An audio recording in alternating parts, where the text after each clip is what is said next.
29 years old, $11 in a checking account. A credit card declined at a gas station in front of 3 people you knew from college. You know that feeling. Maybe not that exact moment, but the specific weight of standing somewhere in your late 20s and realizing the distance between where you are and where you were supposed to be is not closing. It is widening. Here is what nobody tells you about that moment. The problem is not the $11. Most of what you have been taught about building wealth is not just incomplete. It is structured in a way that makes the outcome it promises nearly impossible to reach. Not because the advice is dishonest, because it is built on an assumption so deeply buried that almost no one ever questions it. The assumption that wealth accumulates slowly, linearly, one careful step at a time, across decades. That the only people who move faster than that got lucky, or got help, or were always going to end up there anyway. That assumption is wrong. The cost of carrying it is not abstract. It is the specific number of years you will spend doing reasonable, responsible, well-intentioned things that add up to very little, because the entire framework underneath them is pulling in the wrong direction. 24 months. That is the window this is built around. Not a lifetime, not a decade of grinding. 2 years and a specific set of decisions made in a specific sequence by someone who understood something about how wealth actually moves that most people are never shown. By the time you reach the end of what follows, you will see that mechanism clearly. And once you see it, the way you read your own situation will not be the same. Chapter 1. Broke at 29 is not rock bottom. There is a pattern that repeats through every era human beings have kept records of their own lives. Across every culture, in every century, a small number of people seem to experience financial ruin not as an ending, but as a specific kind of beginning. They are not more gifted than the people around them. They are not luckier. What separates them is stranger and simpler than either of those things. They hold a particular belief about what their situation means. That belief determines everything that follows. The details of their collapse are different.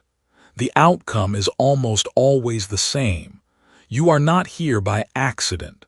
You are asking the same question those people asked, which means the same door they walked through is standing open right now, directly in front of you. The number was -$214. Not zero. Below zero. That was the balance in the only bank account that existed on a Tuesday in March, 2 days before rent was due. No savings account to transfer from. No credit card with remaining room on it. No one to call without swallowing something that felt like it might not come back up. Just a phone screen with a number on it and a silence in the room that felt almost physical. That is where this book starts. Not because suffering is a credential. Not because hitting a specific low number makes the lessons that follow more valid. It starts there because that moment contains a question most people in that position never think to ask. And the question they ask instead, the one that feels most natural and most human, is the one that costs them the next 5 years. Here is the question most people ask. They ask, "What is wrong with me?" It feels honest.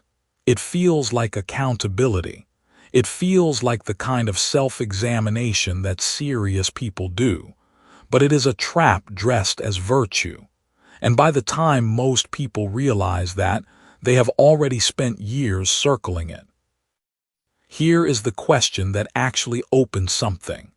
Not what is wrong with me, but what is true about my position right now, and what moves from this exact position are available.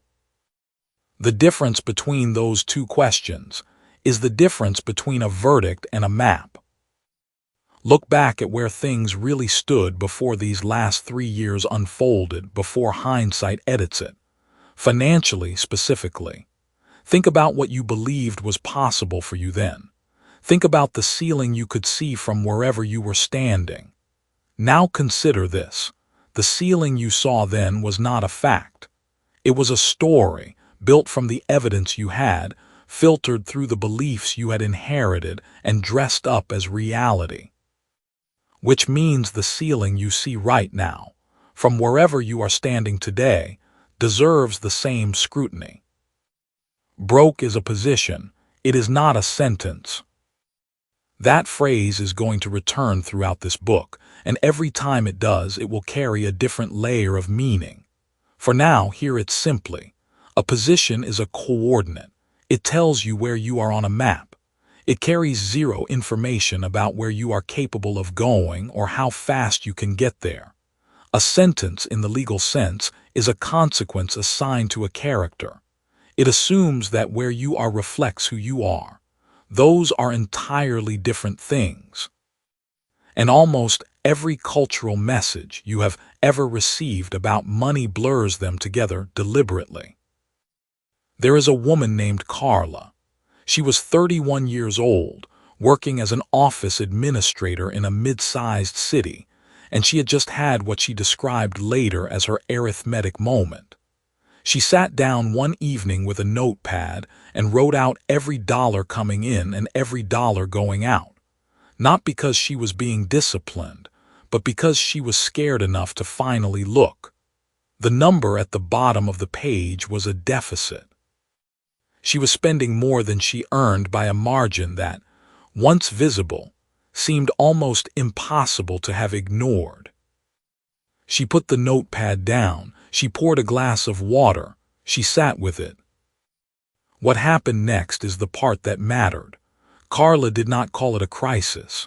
She called it out loud to herself in an empty kitchen a starting point, not because she felt optimistic. She did not. She felt the way anyone feels when they see an uncomfortable truth they can no longer pretend away. But she made a decision, a small and almost silent one. The number on the page was information and not identity. The deficit was a description of her current position, not a verdict on her capability. Within 18 months, she had eliminated the deficit, built a cash reserve for the first time in her adult life, and launched a side operation generating more income than her primary job. Not because the arithmetic moment gave her a plan. It did not. But because the story she chose to tell about that moment determined what she did next. The story you tell about being broke is the most financially significant decision you will make. Sit with that for a moment. It sounds soft. It sounds like the kind of thing people say when they do not have a real answer, but follow it forward. If the story you tell is that you are behind because of bad luck, you wait for luck to change. If the story is that you are behind because you made bad decisions, you spend your energy on regret. If the story is that the system is rigged, you spend your energy on resentment. All three of those stories produce the same result: stillness. And stillness, in a financial position that needs to change, is the one thing you cannot afford. The story that produces movement is this one. You are at a coordinate. The coordinate has no moral content. What you do from this coordinate over the next 24 months is entirely open. 24 months. That number is not arbitrary, and it is going to become something like a recurring character in everything that follows. The cultural script around money, the one you absorbed before you were old enough to question it, teaches that wealth accumulates slowly, that it rewards the disciplined and the lucky in roughly equal measure, and that arriving at any meaningful financial position before your mid-40s is either inheritance or exception. That script is not just wrong. It is specifically designed, whether intentionally or just culturally, to keep you moving at a pace that never quite reaches escape velocity. There is a physics concept that serves as a useful frame here, not the math of it, just the idea. An object in a low orbit loses altitude constantly. It has to keep burning fuel just to maintain its position. But an object that reaches a specific threshold velocity stops fighting gravity and begins to use it. The same force that was pulling it down becomes the force that holds it in place, almost effortlessly. Financial position works this way too. Below a certain threshold, every gain is immediately consumed by the cost of maintaining your current life. Above it, the same actions produce compounding results. The question is never whether you can eventually reach that threshold. The question is how long you are willing to take getting there, and whether the path you are on is even pointed in the right direction. Most people are on a path that is pointed mostly sideways. This is the moment where something important needs to be said clearly. It is the thing most advice in this space either avoids or buries under encouragement. Being broke at 29 or 32 or 37 is not rare. It is not shameful. It is the default outcome of following default instructions. The default instructions told you to study, get hired, pay your bills, save what is left, and wait. They did not tell you that saving what is left from a salary that does not grow is a strategy for staying exactly where you are. They did not tell you that the 401k contribution your employer celebrates is designed around a 40-year window, not a 24-month one. They gave you tools built for a different timeline and called it financial literacy. This book is about compression, not luck, not timing the market, not finding the right mentor, not stumbling onto the right opportunity. Compression is the deliberate act of collapsing the time between where you are and where you are trying to go. It means changing what you do, in what sequence, with what understanding of how each action builds on the last. A little later, you are going to meet a claim about how income grows that runs straight against the usual belief. Once that lands, it alters every financial decision you make from that point forward. But that comes later. Right now, the only thing that matters is this. On the Tuesday when that bank balance read negative $214, there were two possible interpretations of that number. One was a verdict. One was a coordinate.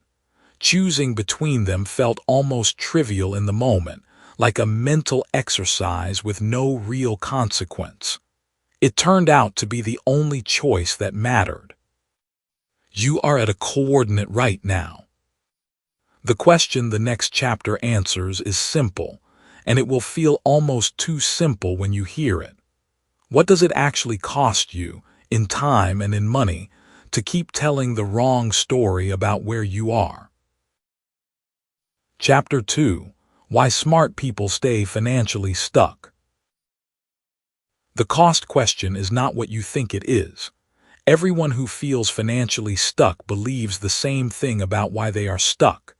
They believe the problem is a lack of information, a lack of opportunity, or a lack of the right moment. Most of them are smart people.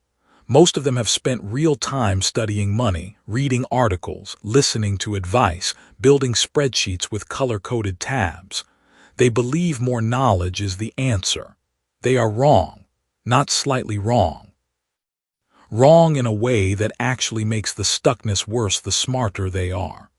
The cruel part, the part no one says out loud, is that the very intelligence they trust to solve the problem is often the thing extending it. That contradiction is what this chapter is about. Not to discourage you, to free you. Because once you see what is actually happening inside the mind of a smart broke person, the pattern cannot unsee itself. And a pattern you can see is a pattern you can interrupt. Here is a question worth sitting with before we go further. Have you ever made a financial decision, walked yourself through the logic of it, felt confident in the reasoning, and then watched it produce almost no result? Hold that question. We will come back to it. When we do, the answer will be different from what you expect. Marcus was 31 years old. By almost any external measure, he was impressive. He had a degree in economics from a well-regarded university. He had read 14 books on personal finance. He had a spreadsheet that tracked his expenses down to the dollar, broken into categories, with historical trend lines going back 3 years. He could explain the mechanics of compound interest better than most bank employees. He knew the difference between a Roth and a traditional IRA. He knew what an index fund was before most people in his friend group had even heard the term. And Marcus was broke. Not homeless, not hungry. Broke in the specific way that feels most suffocating. He was making decent money and still watching it disappear.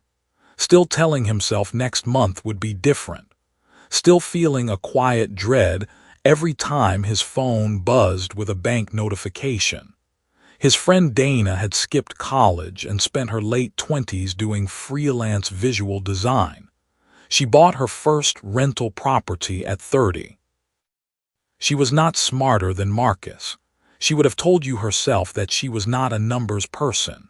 What she had done was smaller and less elegant than anything Marcus had built.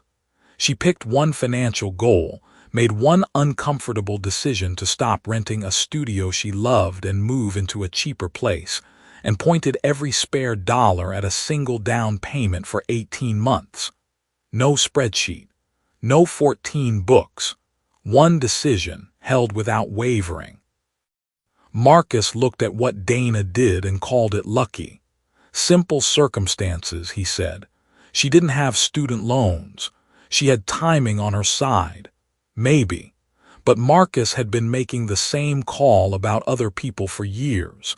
Here is what was actually happening inside Marcus's mind. It is the same thing happening inside the mind of every intelligent person who studies money carefully and still cannot move. It is called the complexity trap. It works like this. The smarter you are, the more variables you can hold in your head at once. That is a genuine advantage in most areas of life. But financial acceleration does not reward the number of variables you can hold. It rewards the number of variables you are willing to drop.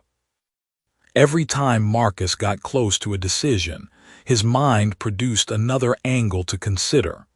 What if rates change? What if the market corrects? What if a better opportunity appears in 6 months? What if this is not the optimal allocation? Each of those questions is technically valid. Put together, they form a wall. The wall looks from the inside like careful thinking. It feels like diligence. It feels like the responsible thing a smart person would do before committing. But it is not diligence. It is delay dressed up in the language of diligence. Return to where things really stood before these last 3 years unfolded, before hindsight edits it. Not emotionally, not in terms of your goals or your relationships. Just financially. What did your bank account look like on a random Tuesday? What did your debt situation feel like? And here is the part worth sitting with. How many hours did you spend in that same period thinking about money, reading about money, talking about money, planning what you would do with money? Now compare those hours to the actual financial distance you have traveled. That gap between the mental energy invested and the real-world result produced, that is the complexity trap measuring itself. Smart people do not lack effort. They often put more effort into financial thinking than anyone around them. What they lack is the willingness to act on an incomplete picture. And here is the hard truth about financial acceleration. The picture is always incomplete. The The people who build wealth inside compressed timelines do not wait for complete information. They move on the information they have, absorb the feedback, and adjust. They are not smarter. They have simply made peace with imperfect conditions. There is a name for the cognitive pattern that blocks this in intelligent people. It is not laziness and it is not fear, though fear is often nearby. It is called justified inaction. It is the most expensive thing you will never see on a bill. Justified inaction is what happens when your reasoning is technically correct, but your conclusion is still paralysis. You have not made a wrong argument. You have made a right argument for the wrong outcome. Marcus once spent 3 weeks analyzing whether to put $2,000 into a particular investment. He built a model. He ran scenarios. At the end of 3 weeks, he decided the timing was uncertain and he would wait. The $2,000 sat in a savings account for another year. The investment he passed on returned 18% in that window. But the bigger cost was not the return he missed. The bigger cost was the 3 weeks. The real cost of staying in the wrong story about where you are is not just the missed interest or the missed opportunity. It is the time. Time spent circling a decision instead of making it does not come back. And the circular nature of high-intelligence financial paralysis means the next decision gets the same treatment, and the one after that. Here is the principle delivered plainly. High intelligence applied to the wrong financial framework does not produce smart results. It produces sophisticated poverty. The sophistication is the problem. It makes the poverty feel justified, feel temporary, feel like it is about to change as soon as conditions improve or information becomes clearer. But conditions do not clear. They shift. The person waiting for clarity never finds it because clarity in finance is not a precondition for action. It is a result of action. Now close the loop on the question you were asked earlier. Have you ever made a financial decision, walked yourself through the logic, felt confident, and watched it produce almost no result? The reason that happens is almost never because the logic was wrong. It is because the logic was applied to too many variables at once. That diluted the force of the decision before it was ever made. A decision made with 90% commitment to 12 different paths produces less forward motion than a decision made with full commitment to one imperfect path. This is not a metaphor. This is how momentum works in actual financial timelines. The 24-month window this book builds toward is not available to people who are still analyzing. It requires a different relationship with incomplete information. That relationship begins with one small but foundational act, learning to compress your decision-making without lowering your standards. Not recklessness, not impulsiveness, compression. The difference matters enormously. You will encounter it directly in the next chapter, where the principle behind it will feel almost insultingly simple. But simple is not the same as easy, and it is not the same as obvious. If it were obvious, Marcus would have done it years before Dana did. Broke is a position. It is a coordinate on a map, not a destination and not a sentence. But the map is only useful if you are willing to move before you fully understand every road on it. The question that follows you into the next chapter is this one. What would you do differently if you accepted that good enough, acted on now, is worth more than perfect, acted on never? Chapter 3. The 24-month clock starts now. Saving your way to $1 million will not work. That sounds like something a reckless person says when they want you to stop being responsible. It is not. It is a mathematical observation about what saving alone actually produces. If you have ever done the arithmetic on your own checking account, You already know the numbers tell a quiet, uncomfortable story. Saving preserves. It does not build.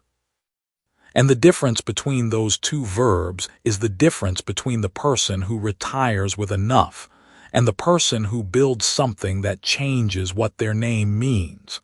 You are reading this because you have already sensed that something in the conventional prescription is off.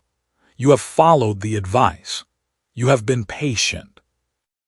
And the gap between where you are and where you want to be has not closed the way patience was supposed to close it. This chapter is not going to tell you to stop being responsible. It is going to tell you that the clock you have been running on is the wrong clock entirely. The last chapter handed you a question, and that thread is still live. What would you do differently if you accepted that good enough, acted on now, is worth more than perfect, acted on never? Hold that question. The answer lives inside the framework you are about to encounter, and the framework has a very specific shape. It is not a philosophy. It is a window, 24 months with a start date. Here is the open loop that will thread through this entire chapter. Most people who fail to build wealth in a compressed window do not fail because of a bad strategy. They fail because of a specific structural mistake they make in the first 30 days. You will find out exactly what that mistake is before this chapter ends. But first, you need to understand why the window itself matters. The cultural script around wealth says this. You work hard for 30 years, you invest consistently, you let compound interest do its quiet work, and eventually the number in your account reflects the discipline you maintained. There is nothing wrong with that script exactly. It was just written for a different era, by people who had a different relationship to time, information, and access. That script assumes the path is linear. Steady input, steady output. One rung at a time. The linear path does have a destination. It just takes decades to reach it. And it requires you to stay on the exact same ladder the whole time without slipping, without illness, without one expensive emergency, without being human. You are not broken because the linear path feels too slow. The path is too slow. Broke is a position, not a sentence. And a position can be exited faster than the cultural script has ever admitted. Picture where things really stood before these last 3 years unfolded, before hindsight edits it. Not in a general sense specifically. Think about what you were earning, what you were worrying about at 2 in the morning, what you told yourself was possible, and what you had quietly stopped believing in. 3 years is not a long time. And yet the distance between who you were then and who you are right now is probably larger than you give yourself credit for. Now ask the harder question. What would be true about your financial life if the next 2 years moved with the same intensity as the 3 years behind you, but with a strategy designed for compression instead of comfort? That is the 24-month window. The compression framework is built on one foundational observation. Open-ended goals produce open-ended timelines. When you tell yourself you want to build wealth someday, someday is doing all the work. Someday has no deadline, no urgency, and no mechanism to prevent delay. The brain does not treat vague future targets the same way it treats hard near-term ones. There is neuroscience behind this, but you do not need the neuroscience. You just need to look at the last time you had a hard deadline, a real one with a consequence, and notice how differently you moved. You stopped debating. You stopped waiting for the perfect plan. You did the next possible thing with the information available. 24 months is long enough to build something real and short enough to stay afraid of wasting a week. That tension is not accidental. It is the mechanism. The 24-month window works because it is uncomfortable. Not cruel, not impossible, but genuinely tight. Tight enough that you cannot drift for a month and feel like it does not matter. tight enough that every bad decision has a visible cost, and every right decision has a visible compound. Most plans fail not because people lacked strategy, but because the timeline was so long that drift felt harmless. In a 24-month window, drift is expensive, and expensive becomes motivating in a way that distant goals never quite manage. Let me tell you about a woman named 𝗓𝗏𝗧𝗘. She was 31 years old, working as a mid-level operations manager at a logistics company in Phoenix, earning $62,000 a year. Not poverty, not wealth. The exact middle zone where life is technically fine and quietly unbearable. 𝗓𝗏𝗧𝗘 had 3 different savings accounts she had opened at 3 different moments of optimism. None held more than $1,100. She had a side business she had been thinking about launching for 2 years. She had a notebook full of ideas and a phone full of screenshots of other people's success. She had everything except a start date. 𝗓𝗏𝗧𝗘 heard about the 24-month framework from a colleague and did something most people do not do. She took it literally. She opened her calendar app that evening, found the date exactly 24 months out, and wrote one word on it. Done. Not a goal, not a vision board, a date. And then she worked backward. Month 1, she did not launch the business. She spent 30 days doing only one thing, finding out which part of her operations expertise someone would pay for immediately. No website, no branding, no business plan. She found 2 small e-commerce companies who needed exactly what she already knew how to do. She sent 6 emails. 2 of them replied. One hired her for a project that paid $4,000. That is not $1 million, but it was proof. And proof in month 1 is worth more than a polished plan in month 4. Month 2, 𝗓𝗏𝗧𝗘 doubled the outreach. She stopped waiting for referrals and started engineering them. Month 3, she raised her rate.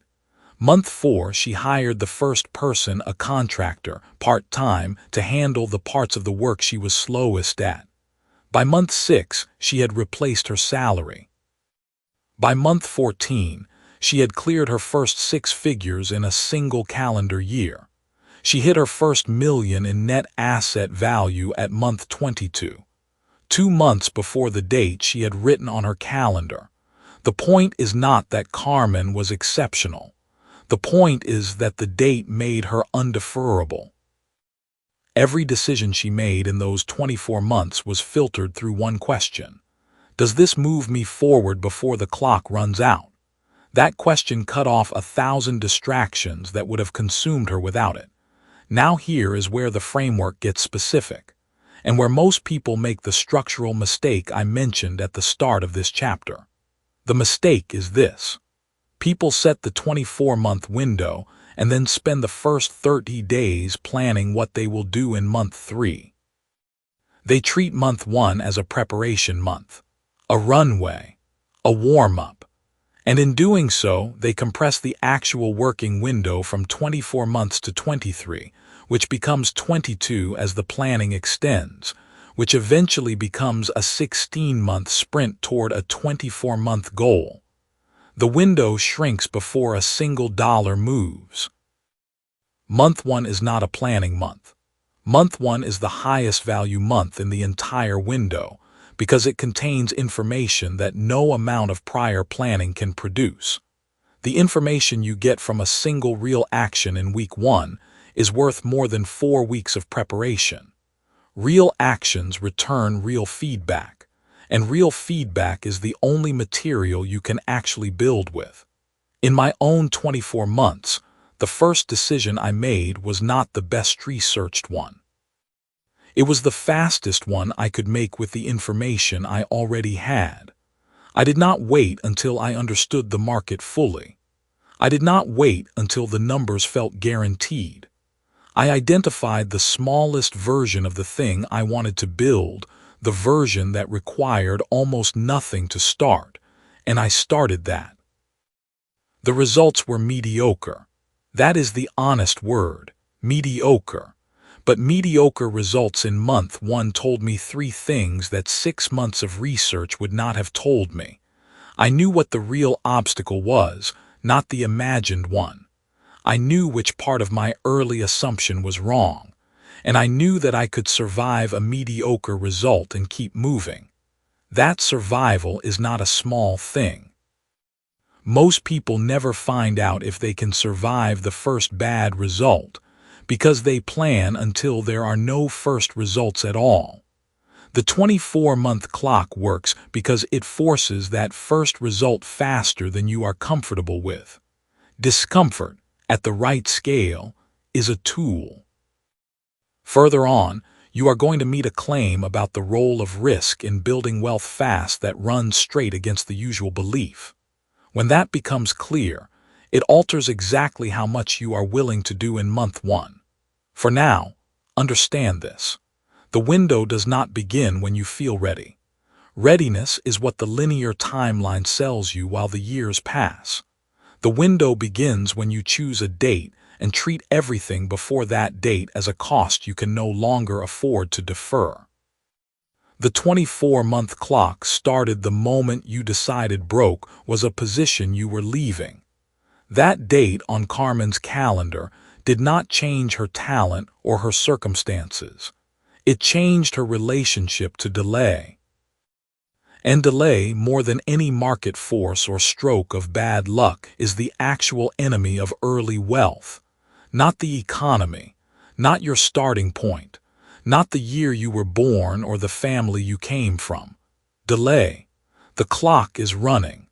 The only question the next chapter answers is what you do in the first week it runs. Chapter 4.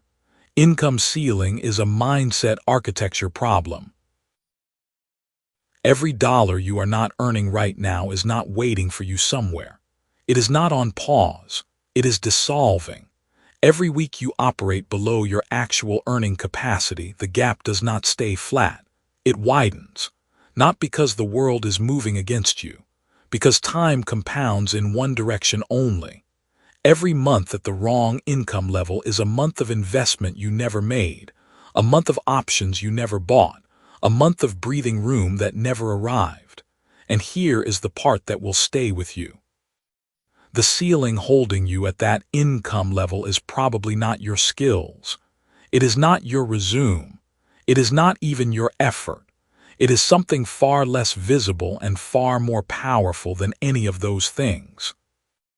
It was built quietly, piece by piece, long before you ever got your first paycheck. And until you see it clearly, not generally but precisely, it will keep doing its job. This chapter is about seeing it. The previous chapter left you with a clock, running. The question it posed was what you do in the first week. But before that question can be fully answered, there is a prior question hiding underneath it. This one matters more. First-week actions are only as powerful as the ceiling above them allows. If the ceiling is low, even the best actions will compress against it and stop. So the real question, the one this chapter answers, is this: where did your ceiling come from, and is it actually yours? Here is something most people carry without ever naming it. They have a private number in their head, not a goal, not an aspiration. A private number that represents the income they believe at some deep level they are supposed to earn, not the number they write on vision boards, the number they would secretly not be surprised by, the number that if they crossed it would feel strange, unearned, like wearing someone else's coat. That number is the ceiling, and it did not come from you. Go back 3 full years for a moment, not geographically but financially in your own mind. What was the number you quietly assumed your life would settle at? Not the best-case version. The version that felt most real, most probable. If you are honest, that number probably did not arrive through careful analysis of your skills and the market rate for them. It arrived through something far less deliberate, something more like weather, a slow accumulation of signals, comparisons, and inherited beliefs that formed a structure before you were old enough to question it. David is an engineer. a good one. He earns $85,000 a year, and he has earned something very close to that number for 4 years running. His performance reviews are strong. His manager has suggested he is promotable. He has the credentials. He has the hours. But every time a salary negotiation comes, David lands just below the threshold that would take him past 90,000. Not by failure. By a very specific kind of hesitation, the kind that looks like being reasonable and sounds like humility but functions like a wall. David's father worked in manufacturing, retired at 58. His peak salary, adjusted for nothing, was $89,000. David knew that number the way you know your own address. It came up in family conversations as a marker of success, of a life well built. His father was proud of it. His family spoke about it with the reverence that communities reserve for a man who provided well. David absorbed all of that. Not once, hundreds of times, over decades. He never once decided that 89,000 was his ceiling. He never wrote it down or declared it a limit, but his nervous system registered it as the upper boundary of what a good, capable man earns.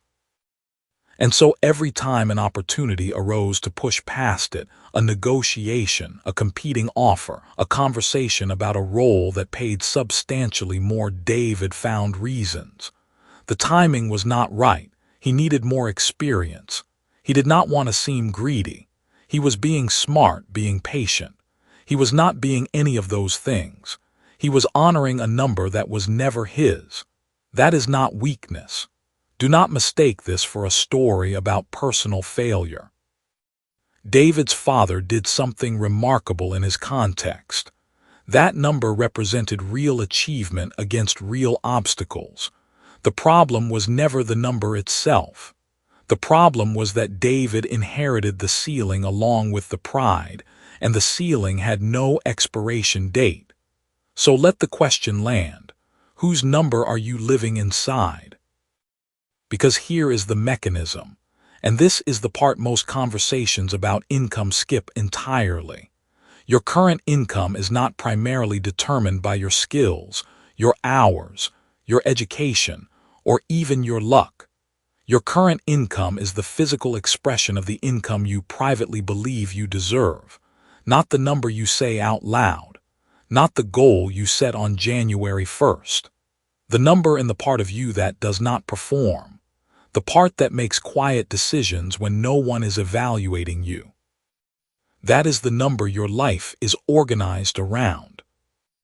And as long as that number stays fixed, you can acquire every new skill, work every extra hour, follow every tactical framework, and still find yourself landing just beneath the same ceiling, every single time, slightly to the left of where you meant to arrive. This is what the linear wealth timeline protects. The cultural script that tells you income grows slowly, steadily, by accruing enough time and experience. That script is not just a model of how money works. It is a permission structure for the ceiling. It makes the ceiling feel natural, inevitable, patient, like something you earn your way past if you just wait long enough. You do not have long enough. The 24-month window this book is built around does not accommodate patient ceiling waiting. Compression, the thing that separates people who build real wealth in a short period from those who spend a decade inching forward. Compression requires you to move above your ceiling, not gradually approach it, which means the first real move is excavation. David did something specific when a mentor first introduced him to this idea. The mentor did not give him a pep talk, did not tell him he was worth more, did not suggest he ask for a raise. The mentor asked him a single question: what is the highest income anyone in your immediate family earned, and what story did your family tell about that person? David's answer came fast. The number, his father's number.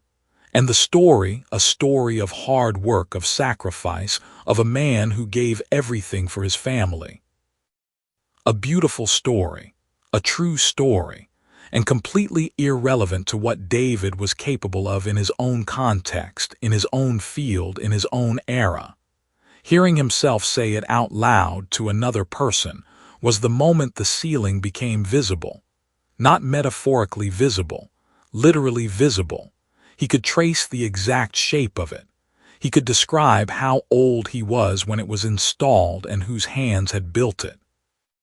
And naming it that clearly removed its invisibility, the one property that had made it so effective. Excavation does not mean rejection.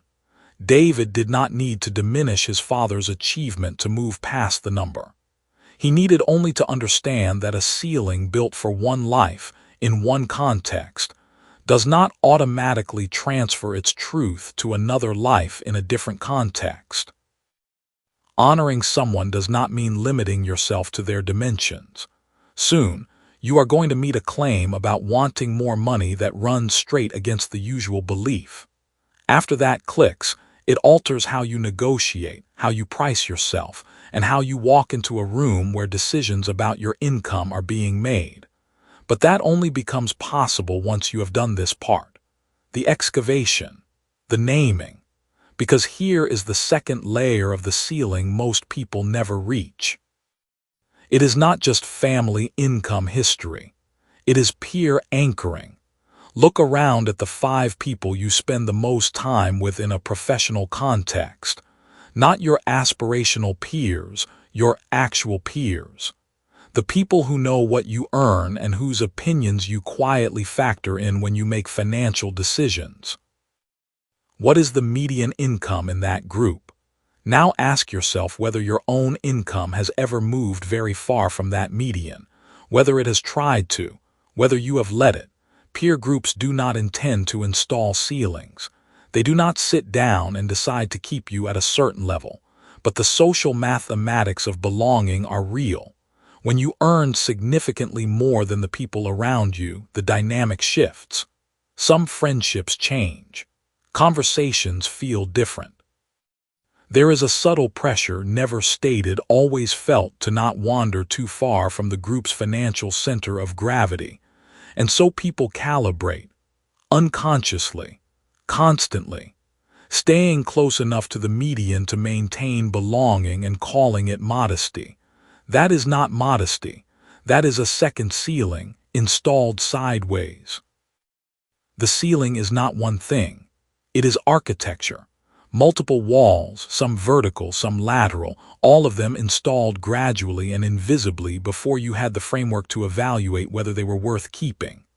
The work is to map the structure, not to demolish your past, not to declare yourself limitless in some vague motivational way, but to identify precisely which walls are structural to your actual life and which ones are simply inherited. Broke is a position, not a sentence. You have heard that already. What this chapter adds is this. The position you are in right now has a ceiling pressing down on it, and that ceiling was built by someone else's life, not yours.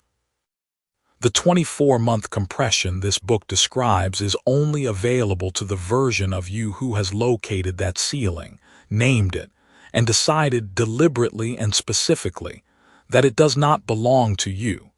Your income right now is not evidence of your ceiling's permanence. It is evidence of how long the ceiling has been unnamed. Name it. That is where it loses its power. And the question the next chapter answers is, once you name it, what exactly do you do in the next 72 hours to begin replacing the architecture? Chapter 5. Stop saving your way to $1 million. Saving money will not make you rich. That sounds like something a reckless person says to justify spending everything they earn. It is not. It is one of the most precisely true statements in all of personal finance. The fact that it sounds irresponsible is exactly why so many people in their late 20s are still broke despite doing everything they were told. The savings first model was designed for a different era, a different economy, and a different level of patience than this moment requires. You were handed a map that leads somewhere, just not where you need to go. So this chapter keeps circling one question through everything that follows, not a rhetorical one, a real one. If saving is not the path, what is? Hold that question. The answer will come. And when it does, it will change the way you look at every dollar you currently earn. You already named the architecture that was holding you back. That was the previous chapter's work. Now you have 72 hours to begin replacing it. This chapter tells you what to replace it with first. Start with the math, not motivational math, real math. Say you earn $45,000 a year. That is a reasonable, honest number for someone in their late 20s who has been working for a few years. Maybe changed jobs once. Maybe gotten one small raise. You read the advice. You cut the subscriptions. You stopped buying lunch 3 days a week. You pushed your savings rate to 20%, which is considered excellent, genuinely impressive by most financial advice standards. 20% of $45,000 is $9,000 saved per year. Now do the rest of the calculation. $1 million at that rate takes over 111 years. Even with compound interest at a generous 7% annually, you are looking at roughly 32 years to cross $1 million. That assumes you never spend a single cent of that savings and the market cooperates every single year. 32 years. You are 29 now. That puts you at 61. And that is the optimistic version. That is the version where nothing goes wrong. Broke is a position, not a sentence. But a position you do not move from is exactly that, a sentence. Here is where most people stop and feel defeated. Do not stop there. That is the tension, not the conclusion. Now run a different calculation. Same person, same $45,000 a year. But instead of optimizing savings rate, they spend 6 months building a second income source that earns an additional $2,000 a month. Part-time consulting, a productized service, a skill they already have that the market will pay for. That is $24,000 in new annual income, bringing total earnings to $69,000 in year 1. They reinvest a significant portion of that new income. The following year, they double the second income stream. Now they are earning $93,000. In year 3, the original $45,000 job becomes optional. The math changes completely, not because they became smarter or luckier, because they changed which lever they were pulling. Revisit where things really stood before these last 3 years unfolded, before hindsight edits it. Not in abstract terms specifically. What was your income? What were you spending your energy on? What did you think the path looked like? And here is the harder question. How much of your effort in those 3 years went toward cutting costs versus creating new revenue? Most people, if they are honest, spent most of their effort on the cutting side, because cutting feels controllable. Cutting feels safe. But cutting is subtraction, and you cannot subtract your way to $1 million. There is a woman named 𝗡𝗢𝗧𝗔𝗡. She was 28, working in marketing at a mid-sized company, earning $52,000 a year. She had read 4 books on financial independence. She had a spreadsheet. She tracked every expense down to the $6 coffee she let herself have on Fridays. She was saving around $800 a month. She was genuinely proud of it, and rightfully so. It was more than most people around her saved at all. But one afternoon she sat down and did what most people never do. She ran the actual number. $800 a month invested consistently would take her 40 years to reach $1 million. 40 years. She was going to be 68 years old. She did not spiral. She made a decision. Priya had spent 3 years at her company writing email sequences and campaign briefs that her company outsourced at high rates to external agencies. She knew the work. She had the skill.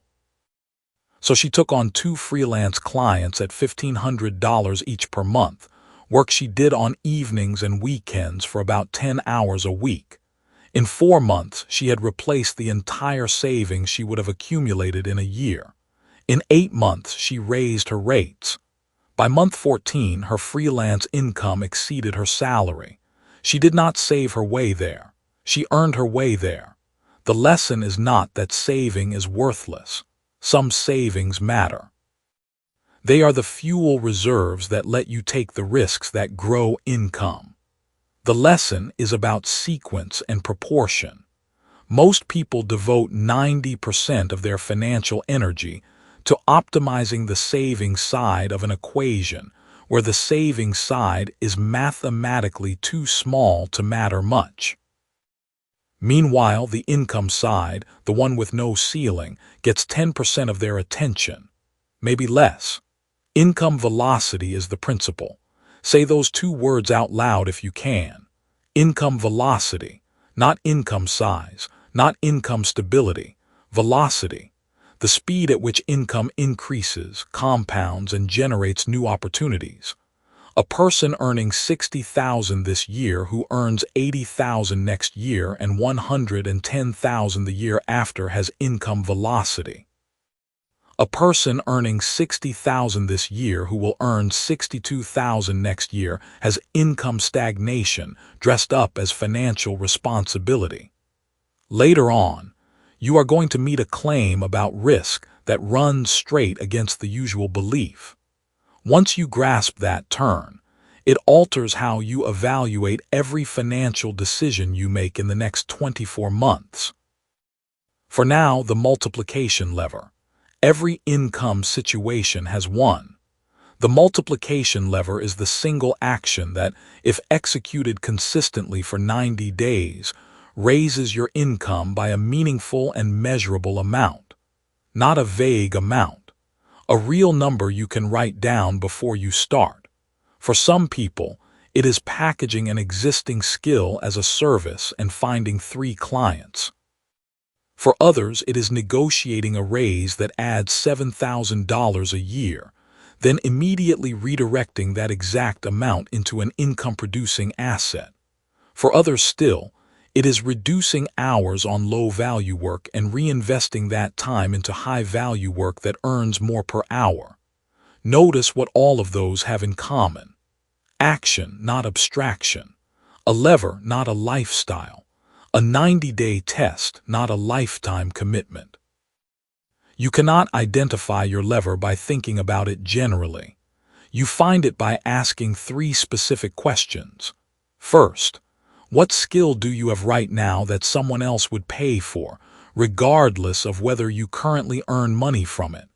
Second, what is the highest paid version of what you already do, and what separates you from the person who gets paid that rate? Third, what is one thing you have been doing for free, mentoring, advising, building, creating, that has genuine market value you have never attempted to capture? One of those 3 questions will give you an uncomfortable answer. Uncomfortable because the answer will be obvious once you see it. And obvious answers carry the weight of no longer being able to pretend you do not know. Here is the open loop closing. The question from the beginning of this chapter: if saving is not the path, what is? The answer is income multiplication, executed with the same discipline people currently apply to their budget spreadsheets. The same rigor, the same consistency, just aimed at the right target. The 24-month window is real. Compression, not luck. 2 years of focused income velocity will do more than 10 years of diligent saving at an insufficient base, not because you will never have a bad month or a setback. You will, but because the compounding effect of rising income works geometrically, and geometric growth in 24 months covers ground that linear saving never approaches. Here is what compression actually looks like in practice. Year 1. Identify your multiplication lever. Test it inside 90 days. Reach an income that is at least 25% higher than your current income. Year 2. Take the surplus from year 1 and deploy it into a second income stream with a different risk profile than the first. By the end of month 24, you have 2 income sources, a growing asset position, and the psychological evidence from your own bank account that the old timeline was a story, not a law. Broke at the start of this, not broke at the end of it. The pivot year is not something that happens to you. It is something you engineer on purpose with clear numbers and a specific lever inside a defined window of time. Stop saving your way to $1 million, not because saving is wrong. Because saving 20% of not enough is a slow drain with a nice name. The math does not care how disciplined you are. The math only cares what number you are multiplying. Your income is the variable that changes everything else. When your income is right, saving becomes easy, investing becomes automatic, and the million stops being a fantasy you do calculations around. It becomes a number you can actually see from where you stand. The question is not whether you can save enough. The question is whether your income gives you enough to save from in the first place. Chapter 6. The one skill that paid for everything.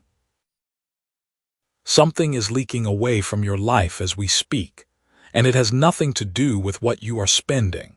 Every week you spend inside an income that cannot grow is a week you will never get back. That is not the painful part. The painful part is what that week was worth in compound terms. The money you did not earn this month is not just this month's shortfall. It is the breathing room it would have given you. It is the investment it would have become.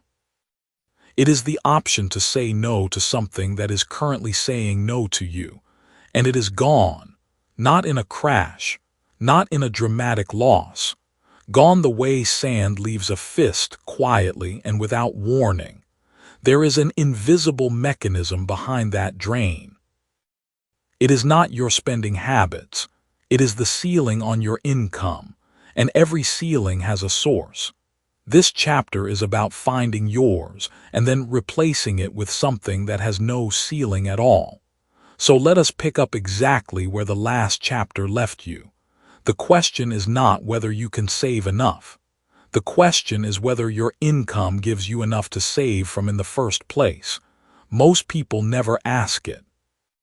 They spend their 20s optimizing the wrong end of the equation, trimming, budgeting, cutting, while the real problem sits quietly on the income side, untouched and unexamined. Saving is a discipline. Income is a decision. And you can only make that decision once you understand what income actually responds to. It does not respond to hard work the way people say it does. It responds to leverage. And the highest form of leverage available to anyone starting from zero is a single deployable, monetizable skill. Here is what that means in practice. A skill is not a talent. A talent is something you were born with or discovered by accident. A skill is something you built, refined, and can point to.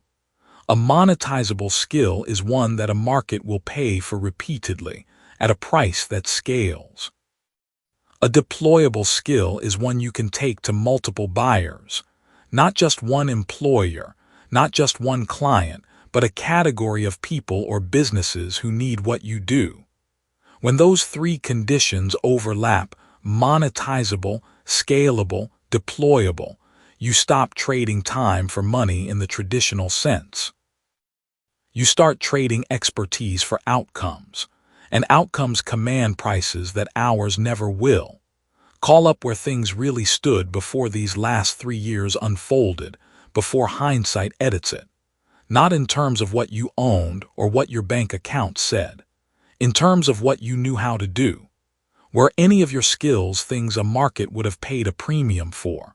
Or were they the kind of skills that kept you employed but never created distance between you and financial pressure?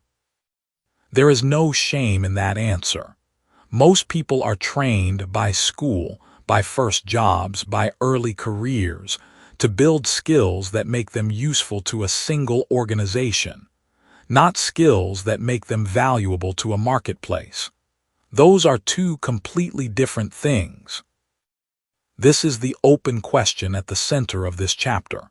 I want you to hold it without answering it just yet.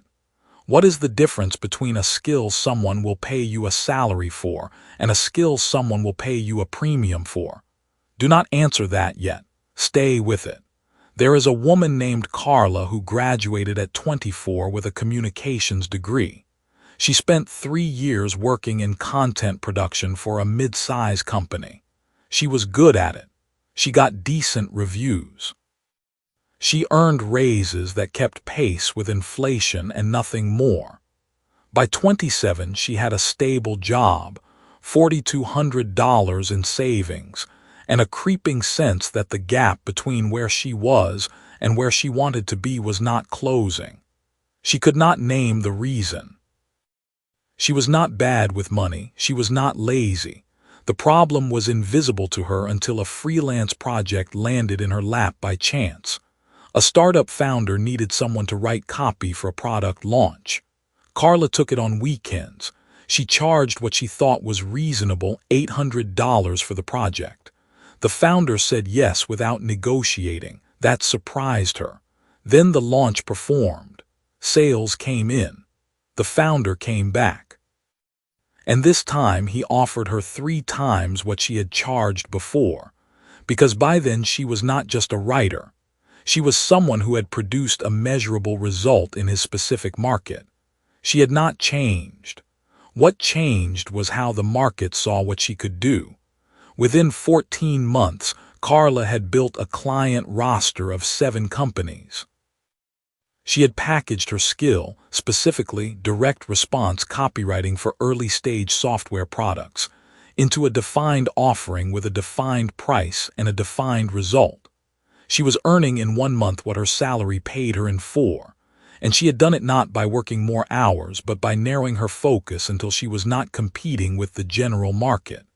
She was the only option in a very specific room. That is compression, not luck. Now here is the answer to the question I asked you to hold. The difference between a skill someone pays you a salary for and a skill someone pays you a premium for is specificity plus proof.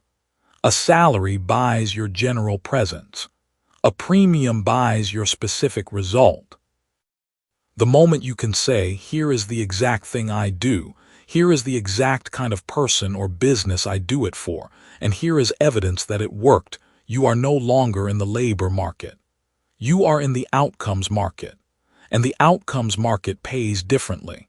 It pays faster, it compounds differently, and it does not have a salary band capping what you can earn. The question that shapes the next 24 months is not what skills do I have. It is which one of my skills sits closest to an outcome a market will pay premium prices for. That single question is worth more than a decade of savings. Here is how you run that mapping for yourself. Start by listing everything you currently know how to do, not just professionally. Include anything you have ever been paid for, praised for by strangers, or asked to teach someone else. Then look at each item and ask 2 questions. First, does a specific type of business or person desperately need this outcome? Second, is there a version of this skill narrow enough to be considered expertise rather than general competence? General competence is a commodity. Expertise inside a niche is rare, and rare things command prices that common things never will. That narrowing process is where most people lose courage. It feels like shrinking. It feels like you are giving up opportunities by saying no to the wide market. What you are actually doing is making yourself the obvious answer inside a smaller question. The smaller the question, the fewer people can answer it. The fewer people who can answer it, the more they need you specifically. This is the mechanism behind the 24-month window. Not magic, not a windfall, not a connection you either have or do not. It is the decision to stop being broadly useful and become specifically necessary. As this book keeps moving, you are going to meet a claim about growing income quickly that runs straight against the usual belief. When that point settles, it alters how you act toward your own time. But right now, stay with the skill. When I was 29 and broke, I had a collection of things I could do. I could write.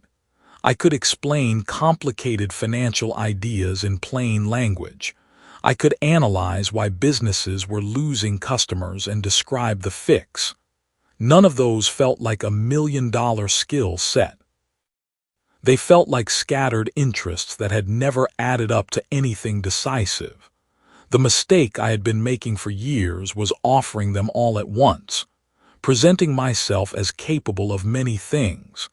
Capable of many things is not a market position. It is a waiting room. The shift happened when I stopped asking what can I offer and started asking what does a specific kind of buyer urgently need. The answer I found was this. Small business owners who were spending money on digital marketing and had no idea if it was working needed someone who could translate their numbers into decisions. Not a strategist, not a consultant in the broad sense. Someone who could sit down, read the data, and tell them specifically what to stop paying for and what to double. That was the room I chose to be the only person in. Within 8 months of making that decision, I had more work than I could handle. Within 14 months, I had raised my prices 3 times. Within 24 months, everything had changed. Not because I got lucky, because I compressed a decade of scattered effort into one focused line of value.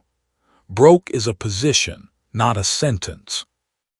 But staying in that position is almost always the result of distributing your effort too widely across skills that never reach the depth where premiums live. Depth is where the money is. The market does not reward sameness. It rewards the person who went further down a specific path than anyone else was willing to go. One monetizable skill, deployed to the right market, at a depth the market respects, generates more real wealth in 24 months than 10 years of broad, diversified effort ever will. That is not an opinion. That is the structure of every compression story you will find if you look hard enough at the people who moved fast. The question now is not whether you have that skill somewhere inside what you already know. The question is whether you are willing to stop spreading yourself across everything long enough to find out which one of your skills was always the one that could have paid for everything. Chapter 7. Who you know is a financial instrument. Skill alone has never made anyone wealthy. That sounds like an excuse lazy people use to feel better about not working hard. It is not. It is one of the most documented and consistently ignored facts in the entire history of how wealth is actually built. And the moment you understand why it is true, you will never look at a conversation with a stranger the same way again. You have probably spent years developing something real. A skill, a craft, a body of knowledge that took genuine hours to build. And yet the financial return on that skill has felt disproportionately small, like you are pressing a door that will not open regardless of how hard you push. You have been told the answer is more skill, more certifications, more practice, more polish. What nobody told you is that the door has a keyhole, and the key is not a credential. The key is a person, specifically the right person. This chapter is about how you find them, how you treat them, and how that single relationship can do more for your financial position in 6 months than a decade of solo effort ever could. This chapter leaves one question open at the start. Why do two people with near-identical skills end up in completely different financial situations? You already suspect it has something to do with relationships, but you probably think that means luck. Being born into the right family, going to the right school, stumbling into the right room by accident. What you are about to hear is why it is not luck. It is infrastructure. And infrastructure can be built. Start with what happened on a Tuesday morning in October. That is how this story begins. And it is the story that changed the entire slope of the trajectory described in this book. Marcus Webb had been running a small video editing operation out of a one-bedroom apartment in Columbus for about 4 years. He was genuinely good. Clients left him reviews that used words like precise and cinematic. He charged reasonable rates, he delivered on time, and he earned just enough to stay alive, but never enough to actually advance. Every month looked more or less like the last. He had the skill. What he did not have was anyone in his life who moved in circles where that skill commanded real money. One afternoon, he agreed to do a cheap job for a nonprofit event. Not because he wanted to, but because a friend of a friend had asked and he did not feel like saying no. At the event, he met a woman named Claire who ran marketing for a regional chain of medical clinics. She was not looking for a video editor. She was not even thinking about video that day. They talked for 11 minutes about nothing in particular. The room being too cold, the bad coffee, what Columbus had looked like before a certain highway was built. Marcus mentioned what he did. She mentioned she had been frustrated with her current vendor. He gave her his card. She did not call for 6 weeks. When she did call, she gave him a contract worth more in 1 quarter than he had earned in the previous 2 years combined. That contract led to an introduction. That introduction led to 3 more clients in adjacent industries. Within 14 months, Marcus had restructured his pricing, hired 1 assistant, and was earning 5 times what he had made during the 4 years of technical development that preceded that one 11-minute conversation in a cold room with bad coffee. His skill did not change on the night of that event. His access did. Bring to mind where things really stood before these last 3 years unfolded, before hindsight edits it. Not the version of yourself you tell people about. The real version. What did your income look like? Who were the 5 people you spent the most time around, and what was their relationship to money? Were they building anything? Were they connected to rooms you had never entered? Or were they, like you, talented and invisible inside the same small financial radius? That question is not meant to judge them or you. It is meant to help you see something. Wherever you were financially 3 years ago correlates almost exactly with the average financial position of the people closest to you. This is not a coincidence. It is one of the most reliable patterns in economic research, and it operates whether you believe in it or not.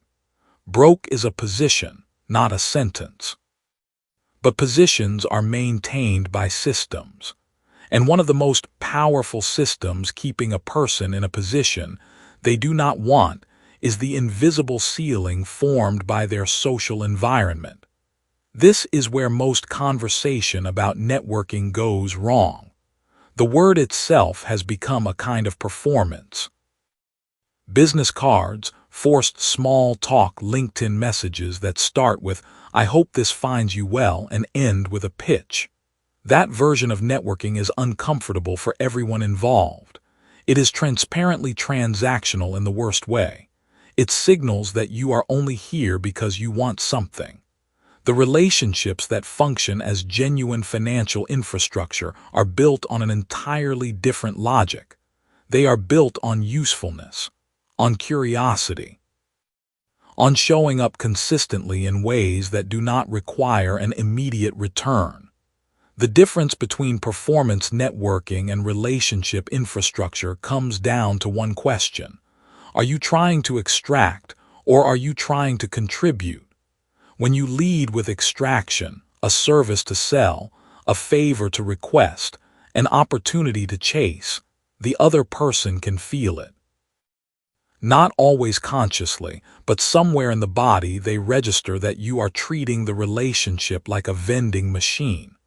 When you lead with contribution, a genuine observation, an introduction to someone who could help them, a piece of information relevant to something they actually care about, you become someone they think about when doors open. The Tuesday call.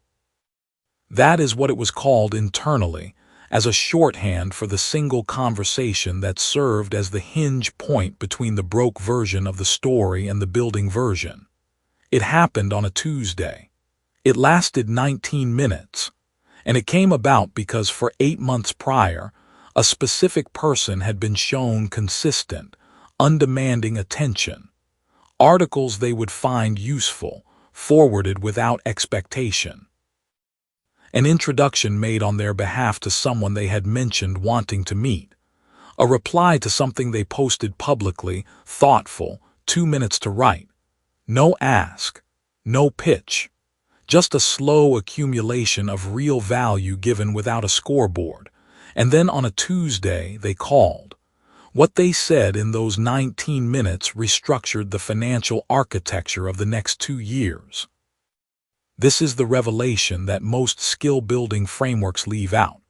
Access to one right relationship is worth more than 10,000 hours of isolated development. Not because skill is irrelevant. Marcus's skill was necessary for Claire's confidence in him. But skill creates the floor. Relationship creates the ceiling. And the ceiling is the variable that actually determines how high you go. Here is the uncomfortable practical reality. Your current network is a financial instrument. Right now, today, it has a measurable yield. If you look at it honestly, you can probably estimate that yield within a fairly narrow range. The question is whether you are satisfied with that yield, or whether you are willing to invest in the instrument itself, not just in the outputs you hope it produces.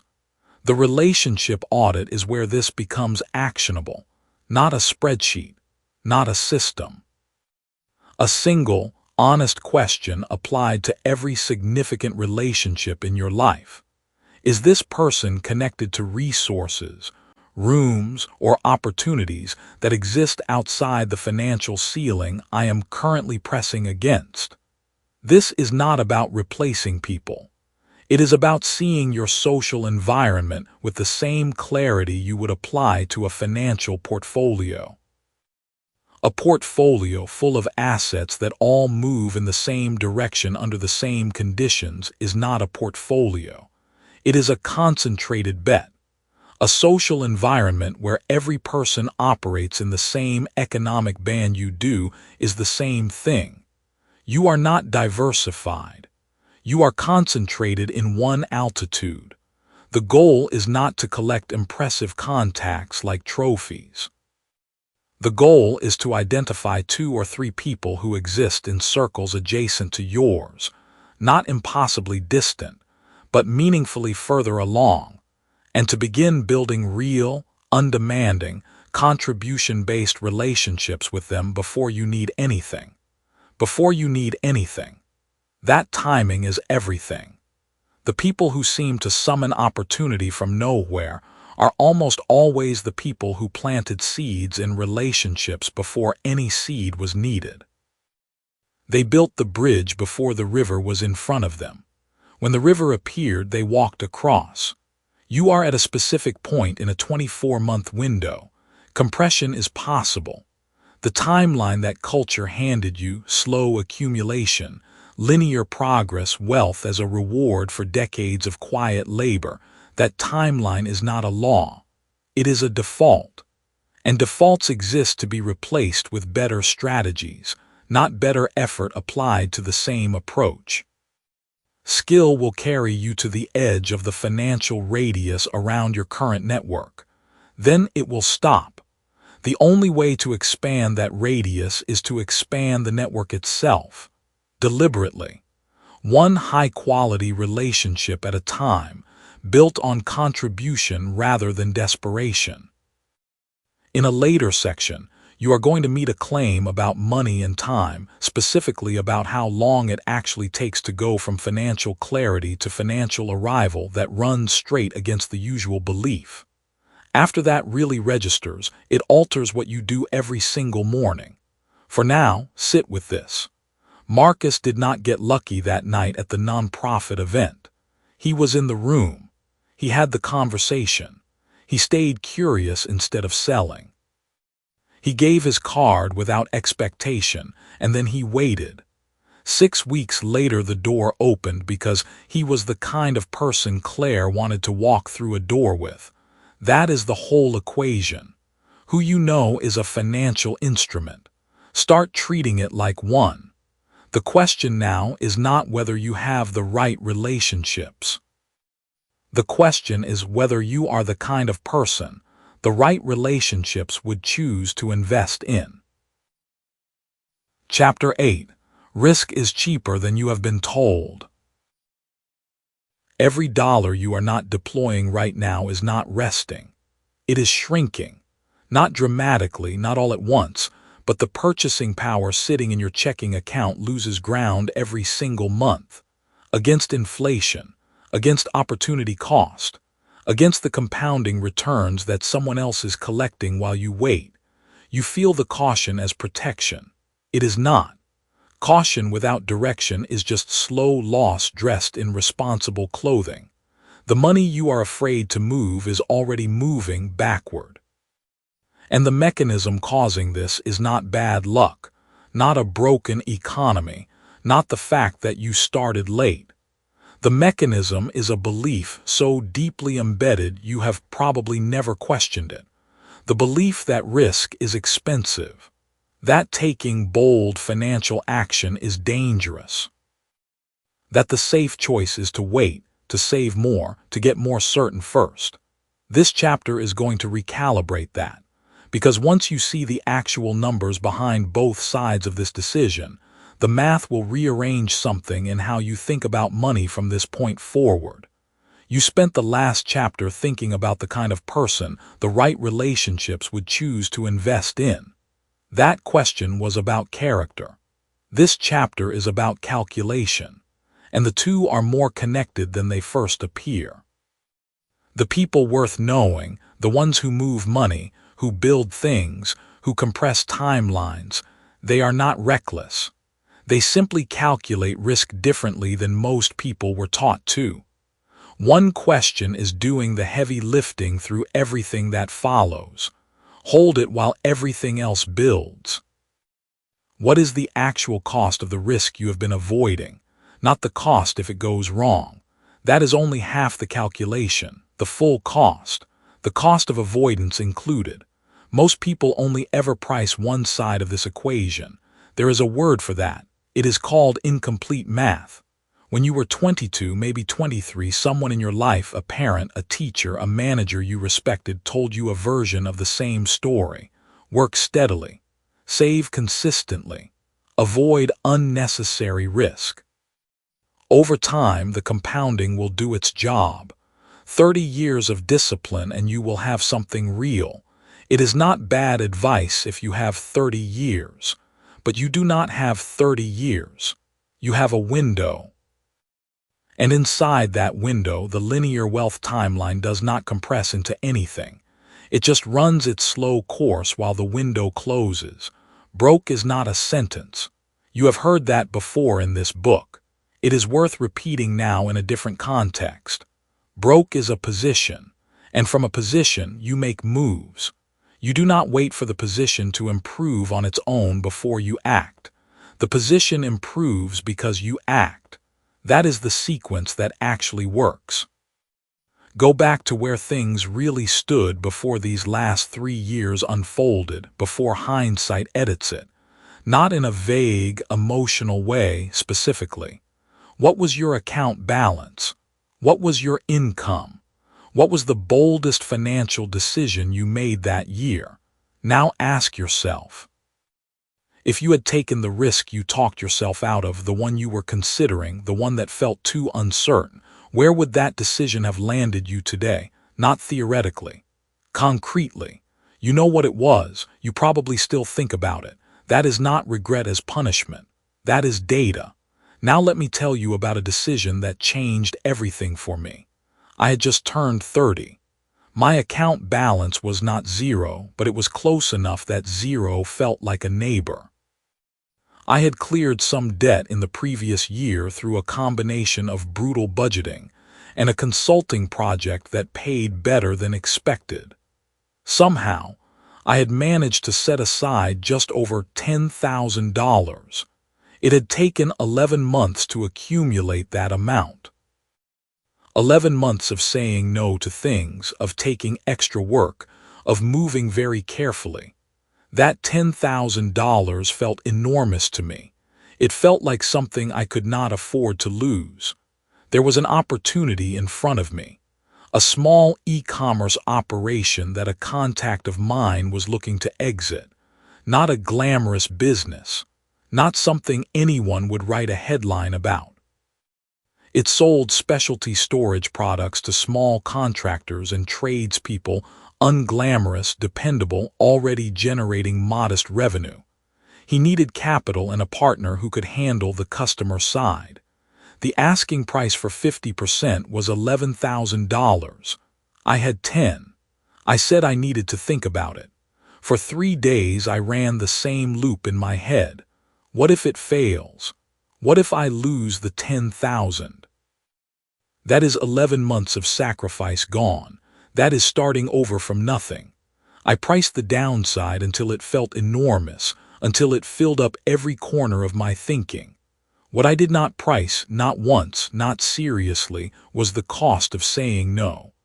I came back on the 4th day and made a counteroffer, $9,500 for 45%. He took it. I borrowed $500 from a friend to keep a buffer in my account. The business returned my initial investment within 14 months and generated just over $60,000 in net profit over the following 2 years before we sold our combined stake to a regional supplier. That $60,000 became the seed capital for the next move. And that move is what built the first real foundation toward the million. But here is what I want you to sit with for a moment. If I had said no, what would my $10,000 have done? In a savings account at the interest rates of that period, it would have grown to roughly $10,400 over 2 years. I would have preserved my caution and earned $400 for the privilege. That is not safety. That is the appearance of safety with an invisible cost attached. The risk of saying yes was real. $9,500 gone if it failed. That is a recoverable loss. It would have taken 10 months to rebuild. 10 months is real. 10 months is not nothing, but it is finite. It has an end. It does not compound. The cost of saying no compounded in ways I can only estimate now. The $60,000 I did not earn could not become the seed for the next investment. The credibility I would not have built would not have opened the door to the partnership after that. The confidence I would not have developed, the lived proof that calculated risk produces real outcomes, would not have been in my body when the next decision came. That absence compounds. It does not stop compounding. This is the math that most people never run. They price the risk of action down to the dollar. They never price the risk of inaction at all. Expected value is a concept borrowed from mathematics and used in every professional investment context you can name. The calculation is simple. Multiply the probability of an outcome by the value of that outcome. Do that for every possible outcome. Add them together. What you get is the expected value of a decision. When you only calculate the downside scenario, when you only ask what happens if it fails, you are not doing expected value. You are doing fear math. and fear math will always tell you to wait. Here is what changes when you run the full calculation. The risk of bold, informed action on a real opportunity is almost always finite and recoverable. Finite because the downside has a floor. You can only lose what you put in and sometimes less. Recoverable because you are not starting from zero when something does not work. You are starting from experience, from recalibrated judgment, from contacts made in the process and lessons that now live in your decision-making permanently. The loss is real. The recovery is also real and faster than the original accumulation because you know more. The risk of inaction does not have a floor. It compounds in three directions at once. There is the opportunity cost, what that capital would have become. There is the confidence cost, what the experience would have built in you. And there is the clock cost, which is the one nobody talks about and the one that matters most. The 24-month window does not stay open. The pivot year is real. You only get a certain number of them before the decisions get harder, the stakes get higher, and the recovery time gets longer. Before long, you are going to meet a claim about how quickly wealth compounds once the first threshold is crossed that runs straight against the usual belief.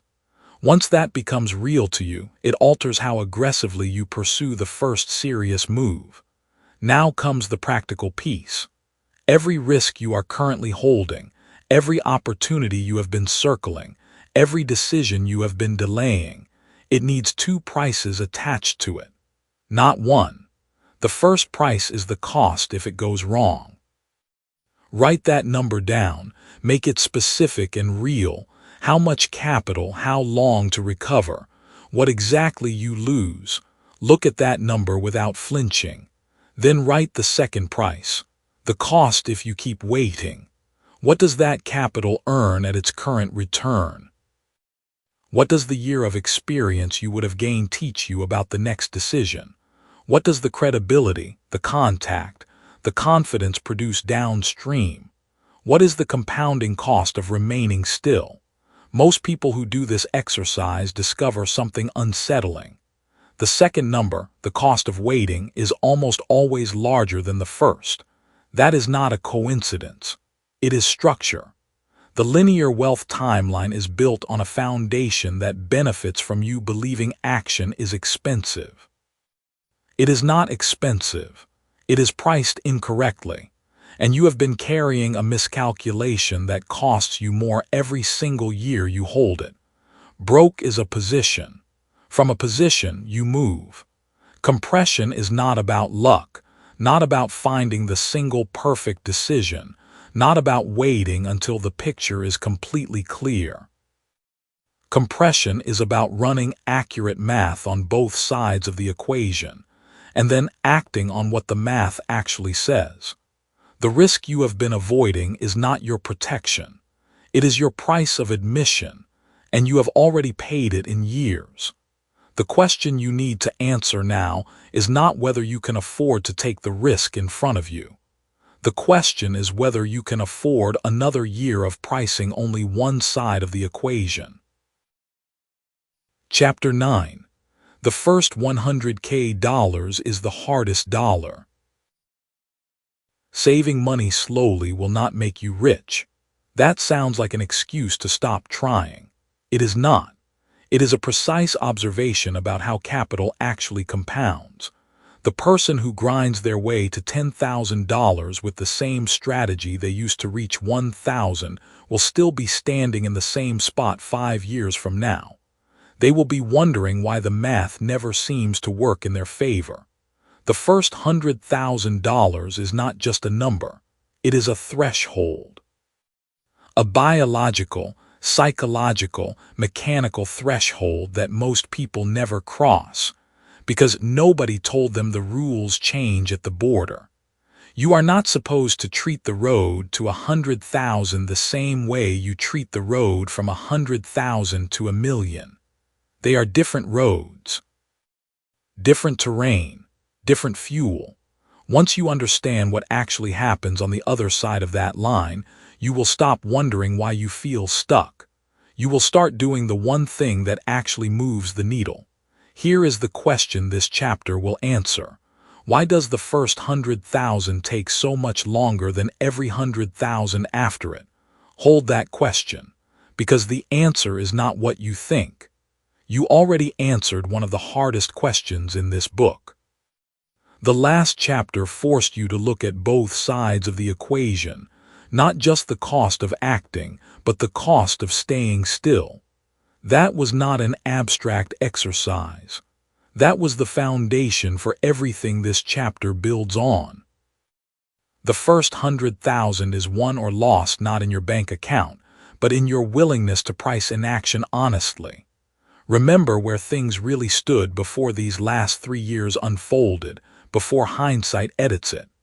Not financially, emotionally, strategically, in terms of what you believed was possible for someone like you. Were you making the same excuses? Were you waiting on some threshold, a raise, a lucky break, a moment when things finally felt stable enough to start? Most people answer yes. Then they quietly realize those 3 years are gone, and the number in their account is not dramatically different. That is the mirror. Look at it directly. The pattern that created your last 3 years will create your next 3 years too, unless something structural changes right now. Here is what structural means in this context. Reaching $100,000 is not a savings problem. It is a rate of accumulation problem. Those require completely different solutions. Savings is about discipline. Rate of accumulation is about system design. You can be the most disciplined person in the room and still lose this race if your system is built for slow.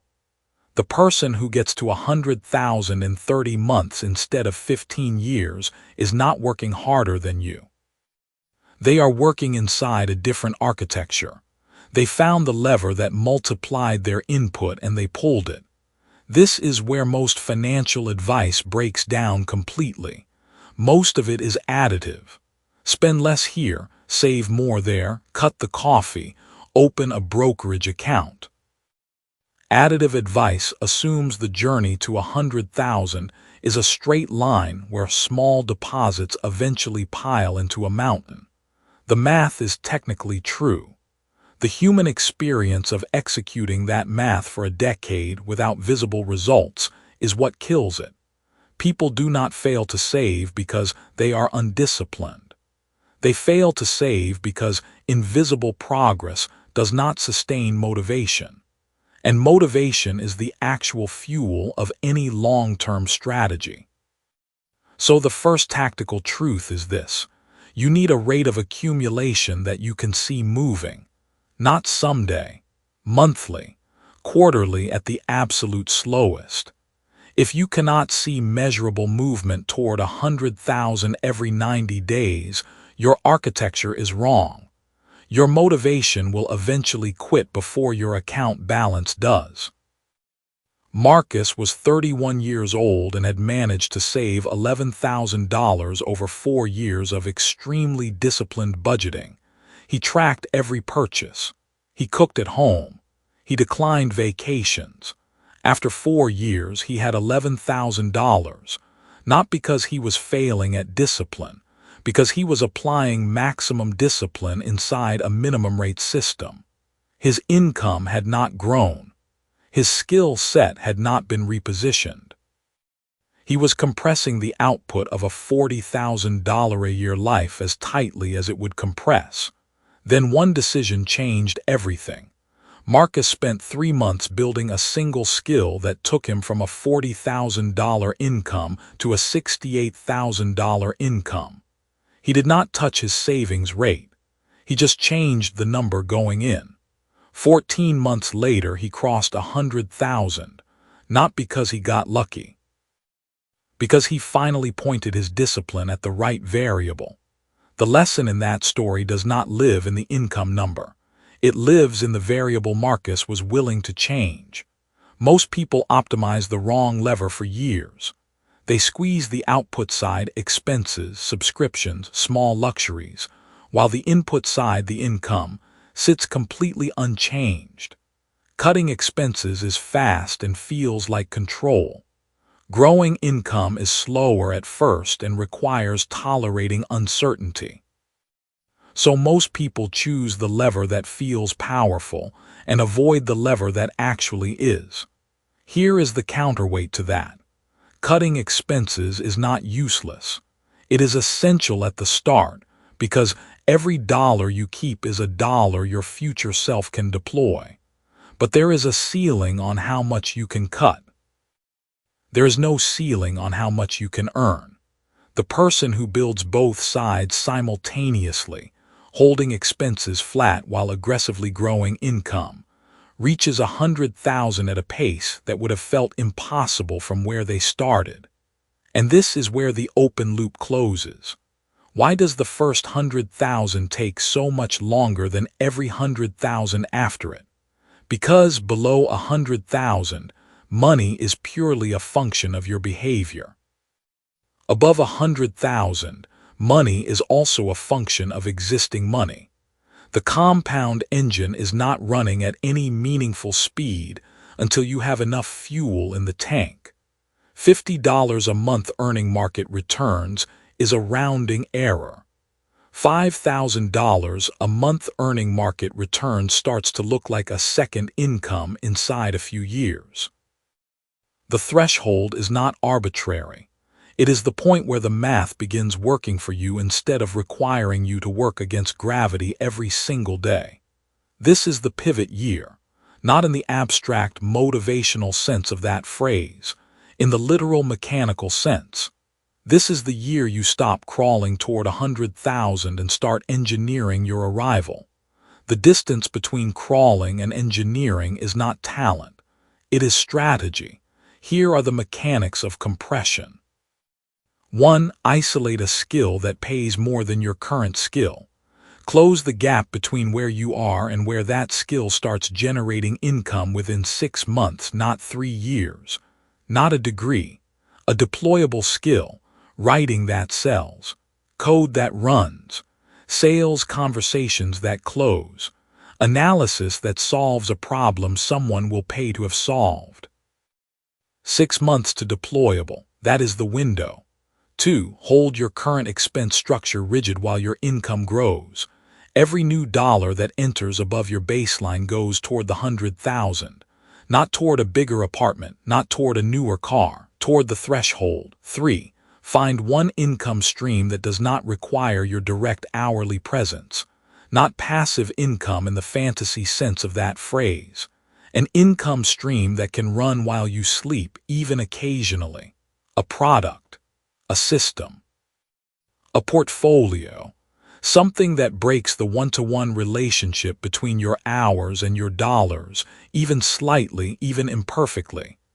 Those 3 mechanics, executed simultaneously inside a single year, are what compress 15 years into 24 months. Not luck, not timing, not a bull market or a viral moment. Execution of all 3 at once, which is harder than executing any one of them alone, which is exactly why most people never do it. Now comes the beat this chapter has been building toward. The milestone itself. When you cross $100,000, mark it, not as celebration for its own sake, as a conscious, deliberate recognition that you have crossed a threshold your nervous system will remember. Most people who hit 100,000 for the first time either do not notice it in any meaningful way, or they immediately spend it on something that collapses the milestone before their brain can encode it. Do not do that. Sit with it. Acknowledge it out loud, even if only to yourself. Write the number down. Let the reality of it settle into how you see yourself. The cognitive shift that happens at this boundary is not automatic. It has to be invited. You will feel it happen if you let it. The way you look at a risk changes. The way you evaluate an opportunity changes. The way you think about money shifts from something you chase to something you direct. Every dollar after 100,000 behaves differently, not because the dollar changes, but because you change. Your relationship to money rewires at this threshold in a way that cannot be undone. Once you have built something, your brain begins operating from the assumption that you can build again. The fear of losing it all becomes less paralyzing because you have the reference point of building from zero. And that reference point is worth more, over a lifetime, than the 100,000 itself. This is not sentiment. This is how every person who builds significant wealth actually describes the crossing. Not the million, not the 10 million, the first 100,000. They describe it the way people describe the first time they realized they could run long distances or speak a second language, not as a reward but as a revelation about their own capacity. Broke is a position. It is not a sentence. A position can be changed. A sentence has to be served out. The position you are in right now is changeable, not with motivation alone, but with a precise, simultaneous attack on income, savings rate, and system. Executed inside the 24-month window that most people assume is impossible. That this book exists to prove is not. Down the line in this book, you are going to meet a claim about momentum, about how it starts, and when it starts that runs straight against the usual belief. When that idea snaps into focus, it alters how fast you decide to move. For now, hold this. The first $100,000 is not the reward for years of patience. It is the entry fee for a completely different relationship with money. And the only question worth asking is how quickly you can pay it. Chapter 10. Make money work while you sleep literally. Right now, while you are reading this sentence, someone you have never met is earning money. Not working, not hustling, not grinding through a Tuesday morning. Earning. Their phone is on a nightstand. Their coffee is not yet made. And a deposit just landed in their account because 3 years ago they made a single decision about where to put a specific sum of money. That gap, the one between their sleeping hours and their money's working hours, is not luck. It is not a secret available only to people who were born into something. It is a mechanism. The reason it feels out of reach right now is not because you lack ambition. It is because no one has ever shown you the exact first step that makes the mechanism start. That step exists. It is specific. And by the time this chapter ends, you will know exactly what it looks like. The entry fee has been paid. A question came forward in the last chapter, and that thread is still live. The first $100,000 is not a reward for patience. It is a ticket to a different relationship with money entirely. But a ticket is only useful if you know which door it opens. Most people who reach that first threshold do something predictable. They protect it. A high-yield savings account, maybe, or they pay down a car. And protection is not wrong. But protection is also not deployment. There is a quiet, compounding cost to the difference between those two words. Here is the open question that will sit with you for a few minutes before this chapter answers it. If money can work while you sleep, why do most people who have money still trade exclusively their time for it? Hold that question. The answer is not what you expect. Look back at the shape of your life before these last 3 years unfolded, before hindsight edits it. Not in terms of emotion or memory, in terms of structure. How were you earning money? Likely entirely through time exchange. You showed up somewhere or you produced something, and you were paid in direct proportion to how much of yourself you gave. That structure feels normal because it is all most people ever see modeled around them. Parents, teachers, most mentors, they all lived inside the same equation. Time in, dollars out. Because that model was invisible, it never felt like a choice. It just felt like how things work. It is not how things work. It is how one version of things works. The version that builds 1,000,000 in 24 months operates on a different equation entirely. It has two simultaneous income streams running at once, one that requires your time and one that does not. And the one that does not require your time is, in every practical sense, the more important of the two. This is the principle of asset deployment. It sounds formal. The reality of it is concrete. An asset, in the way this book uses the word, is any vehicle that produces income or appreciates in value independent of your direct labor in any given hour. A rental property is an asset. An index fund is an asset. A dividend-paying stock position is an asset. A small business interest that runs without you managing it daily is an asset. These are not hypothetical categories. They are specific instruments with specific mechanics. And what makes them relevant to your situation right now is that the first one does not require as much capital as you think it does. Let us walk through what asset deployment actually looks like at the beginning, not in theory, but in the life of someone who has recently crossed the $100,000 threshold. Her name was Priya. She was 30 years old, living in a mid-sized city. She had spent 2 years doing exactly what the earlier chapters of this book describe, closing the income gap, cutting the spending floor, and stacking capital with unusual focus. When she hit $92,000 in liquid savings, she froze. Not because she lacked confidence, because she faced, for the first time, a decision that felt genuinely irreversible. Spend it wrong and 2 years of sacrifice would evaporate. She had never made a decision at this scale before. No one in her family had ever handed her a framework for what to do when you actually had money. What Priya did next was not dramatic. She did not find a genius advisor. She did not stumble into a perfect opportunity.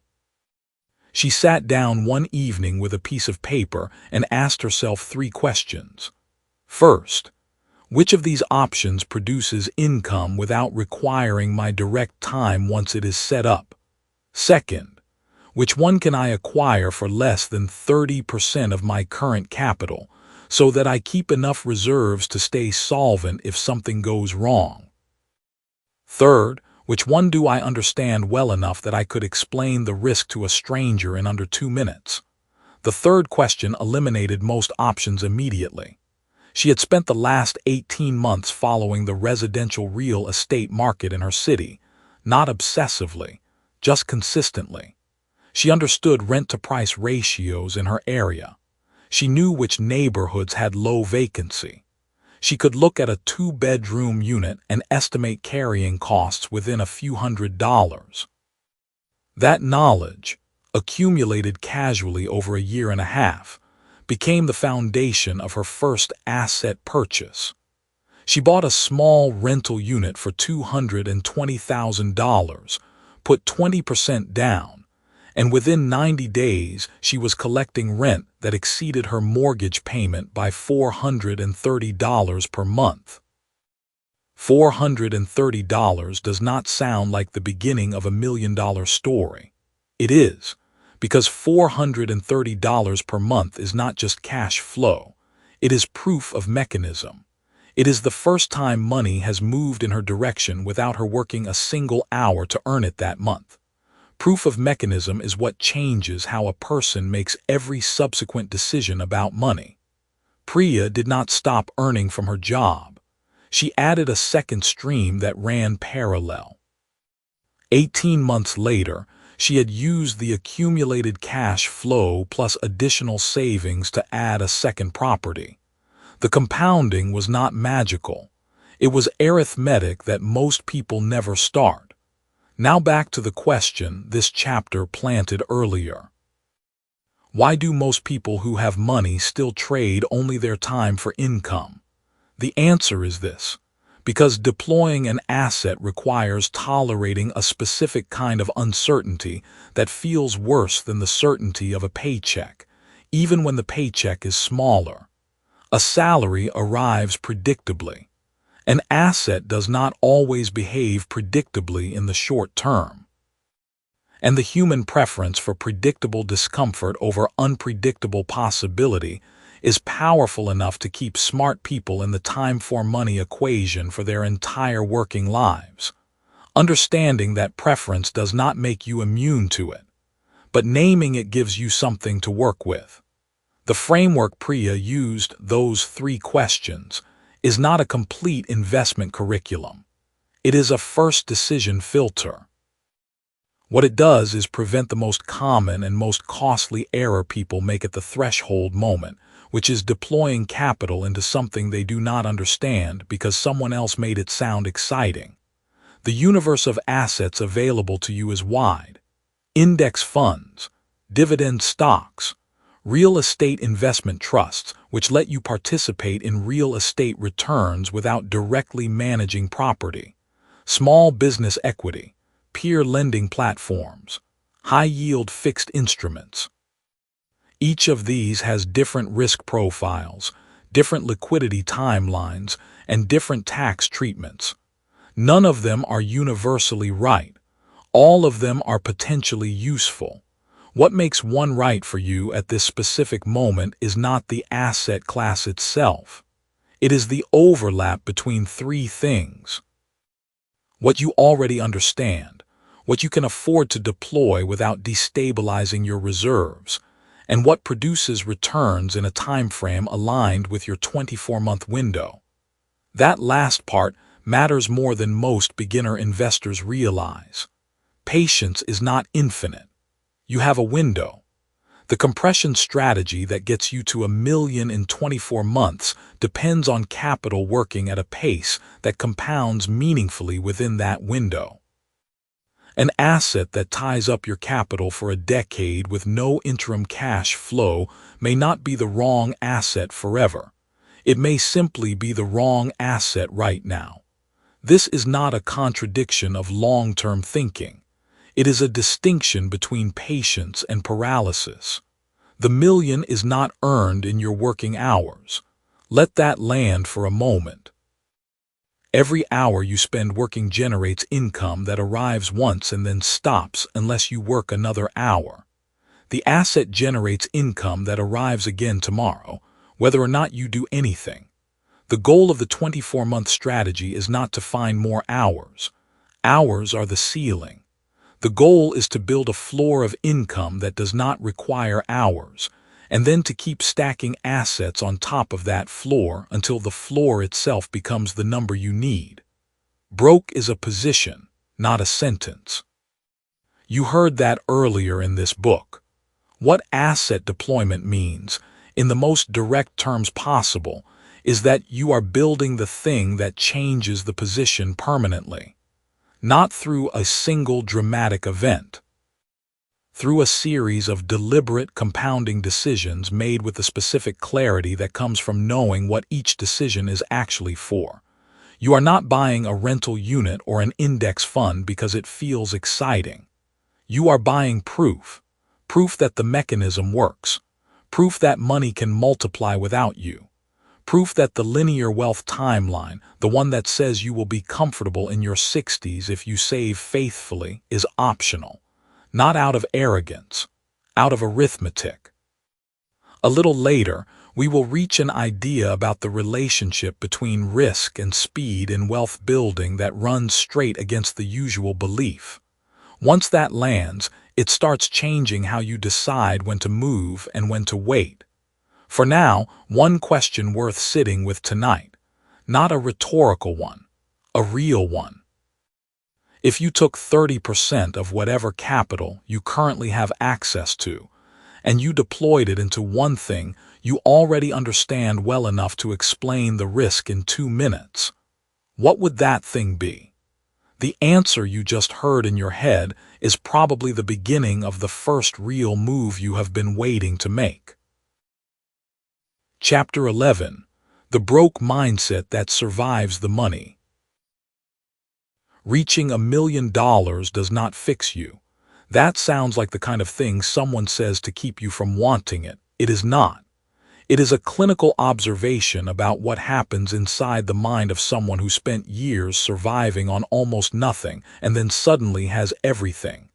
The same mind, the same reflexes, the same fears, just with a bigger number in the account. The money arrived. The thinking did not change. And that gap, that exact gap between what is in your bank and what is still running in your head, is where most first-time wealth gets quietly destroyed. You need to hear this now, before the money comes. Because once it arrives, you will be too busy feeling relieved to notice the damage already happening. That answer you found at the end of the last chapter, that first real move you felt forming, it matters. Hold it. But understand that making the move is only half of what is required. The other half is making sure the version of you who receives the result is ready to keep it. Here is the question this chapter will ask you to sit with. It will not be answered quickly. The question is this: if your financial situation changed completely tomorrow, would your relationship with money change with it? Not your habits. Not your spending. Your relationship. The answer most people give is yes, obviously. But the evidence suggests otherwise. Consider what actually happens to identity when circumstances change faster than the internal story has time to catch up. A woman named Renata grew up watching her mother count coins before every grocery trip. Not for fun, for survival. By her early 30s, Renata had built a small logistics company that cleared just over $1 million in its second profitable year. She did not spend recklessly. She was not careless. What she did was something quieter and more damaging. She stopped investing in the company. On some level, that felt like gambling with the only real security she had ever known. She kept most of the money in a savings account, drawing almost no return. She turned down 2 partnership offers because they felt risky, and risk had always meant loss in the language she was raised to speak. Within 3 years, inflation had reduced the real value of what she held. Competitors who took those partnerships surpassed her. The company plateaued, then contracted. She had not lost the money through extravagance. She had held it so tightly, so fearfully, that it slowly stopped working. The broke mindset had survived the money perfectly intact, and it cost her more than recklessness ever would have. Renata is not a cautionary tale about one person's failure. She is a pattern. There are 3 patterns of first million loss that appear again and again. They are worth naming plainly. Because you will not recognize them in yourself if you only know them by their outcomes. You have to know them by their origins. The first pattern is overspending. Not the obvious kind, where someone buys a sports car the week after closing a deal. The deeper kind. The kind that comes from a person who spent years being told no, told wait, told not yet, and who finally reaches a place where the answer is yes and cannot stop saying it. Every purchase is a small act of proving the deprivation is over. Every upgrade is a statement. The tragedy is that it does not feel like self-destruction. It feels like finally living. But living is not the same as building. And when the account starts to thin, the panic that follows is not just financial. It is existential, because the spending was never really about the things. It was about the identity, and that identity never got updated at the source. The second pattern is underinvesting. This is Renata's story, but it takes many forms. It looks like a person who reached their number and then quietly stopped moving, stopped compounding, stopped putting capital to work. It looks like fear dressed in the clothes of caution. People who grew up without money often have a complicated, almost superstitious relationship with risk. Risk meant loss. Loss meant going back to the beginning. So the instinct is to protect what you have rather than grow it. But $1 million sitting still in a low-yield account is not protected. It is diminishing. Slowly, quietly. in a way that does not trigger the alarm bells that a sudden loss would. The broke identity says protect what you have. The wealth identity says deploy what you have strategically, so it becomes something it could not be at rest. The third pattern is overtrusting. This one is specific to people who came from scarcity, and it operates through a different mechanism entirely. When you grow up without money, you are also growing up without exposure to the systems and people and structures that manage money at scale. So when those people and systems appear in your life for the first time, you often lack the vocabulary to evaluate them. You trust the advisor who uses terms you do not understand, because not understanding feels familiar. Because questioning them feels like exposing how new you are to all of this. You trust the cousin with the business idea because loyalty is something you understand and leverage is something you do not. You sign things faster than you should because the whole environment feels too sophisticated to slow down in. And then the money moves in a direction you did not choose, and you are left holding outcomes you never agreed to. Stop for a moment. Think honestly about your own relationship with money right now. Not the money you have or do not have. The feeling you carry when you imagine having more. Does it feel like peace or does it feel like pressure? Does more money feel like freedom in your imagination or does it feel like a target? If the honest answer includes any version of fear, that fear is the thing this chapter is asking you to address.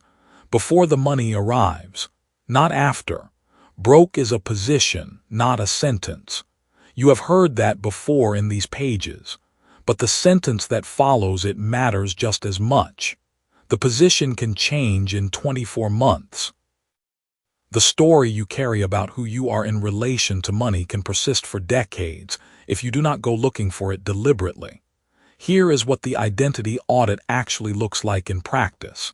It is not a meditation exercise. It is not a journaling prompt. It is a series of honest confrontations with the decisions you are currently making and the logic underneath them. You ask why at the layer below the obvious answer. You are saving aggressively right now. Why? Because savings equals security. Why does security feel necessary to this degree? Because the memory of the alternative is still active. And that memory, still active, is making decisions in your name that a person who has never known real scarcity would never make. That is not weakness. That is neurology, but neurology is not destiny. Compression is the principle this whole book has been building around. You can compress the wealth timeline. You can also compress the identity shift, but only if you name it first. Further on, we will reach an idea about confidence and money that runs straight against the usual belief. When that becomes clear, it starts changing how you make every financial decision going forward. For now, stay here. Stay in this chapter. Return to the shape of your life before these last 3 years unfolded, before hindsight edits it. Not financially. Psychologically. What did you believe about people who had real money? Did they feel like a different species? Did success feel like something that happened to certain types of people, and you were watching from a category that did not quite include you? If that feeling is still present in any form, even subtly, even on the days when things are going well, it is working against you. Not loudly, quietly. In the moments when an opportunity appears and something in you hesitates just long enough to let it pass. In the moments when someone offers you a real partnership and you feel a small, irrational suspicion that it is too good. In the moments when you could reinvest and instead you withdraw, just to see the number, just to confirm it is real. The broke mindset is not the same as being broke. That distinction is everything. You can be weeks away from your first major liquidity event and still be operating from a broke identity. You can be already past the million and still be making decisions that only make sense if you expect to lose it all soon. The position changed. The sentence did not. A man named Calvin reached his number at 31. He had worked harder and smarter than anyone around him for 3 years, and the compression had worked exactly as promised. The money was real. The achievement was real. But within 18 months, he had restructured his business 3 times in response to threats that never fully materialized. He burned through 2 strong partnerships out of a vague distrust he could not fully articulate. And he found himself sitting across from an advisor explaining why he needed to protect his assets, not grow them. He was 33. He had $1 million. And he was making every decision like a man who expected to have nothing again by spring. Calvin's story is not a story about bad luck or bad math. It is a story about an unexamined internal script running underneath the results. The external circumstances had changed. The internal operating system had not been updated. The update is available. It requires the same thing the whole 24-month window requires. Not talent, not luck, not even discipline in the way most people use that word. It requires looking clearly at what you actually believe about yourself in relation to money, and choosing, deliberately, to operate from the belief that belongs to the version of you that already made it, not the version that is still afraid of going back. The question that closes this loop is the same one it opened with. If your financial situation changed completely tomorrow, would your relationship with money change with it? Now you know the real answer is no. Not automatically. Not without the work this chapter is pointing toward. The money will not do it for you. You have to do it before the money comes. Chapter 12. You were never the broke person's story. Every civilization that has ever risen has carried a particular kind of story inside it. A story about who belongs where, who was born for what. Every era has had its version of the permanent poor and the permanently comfortable.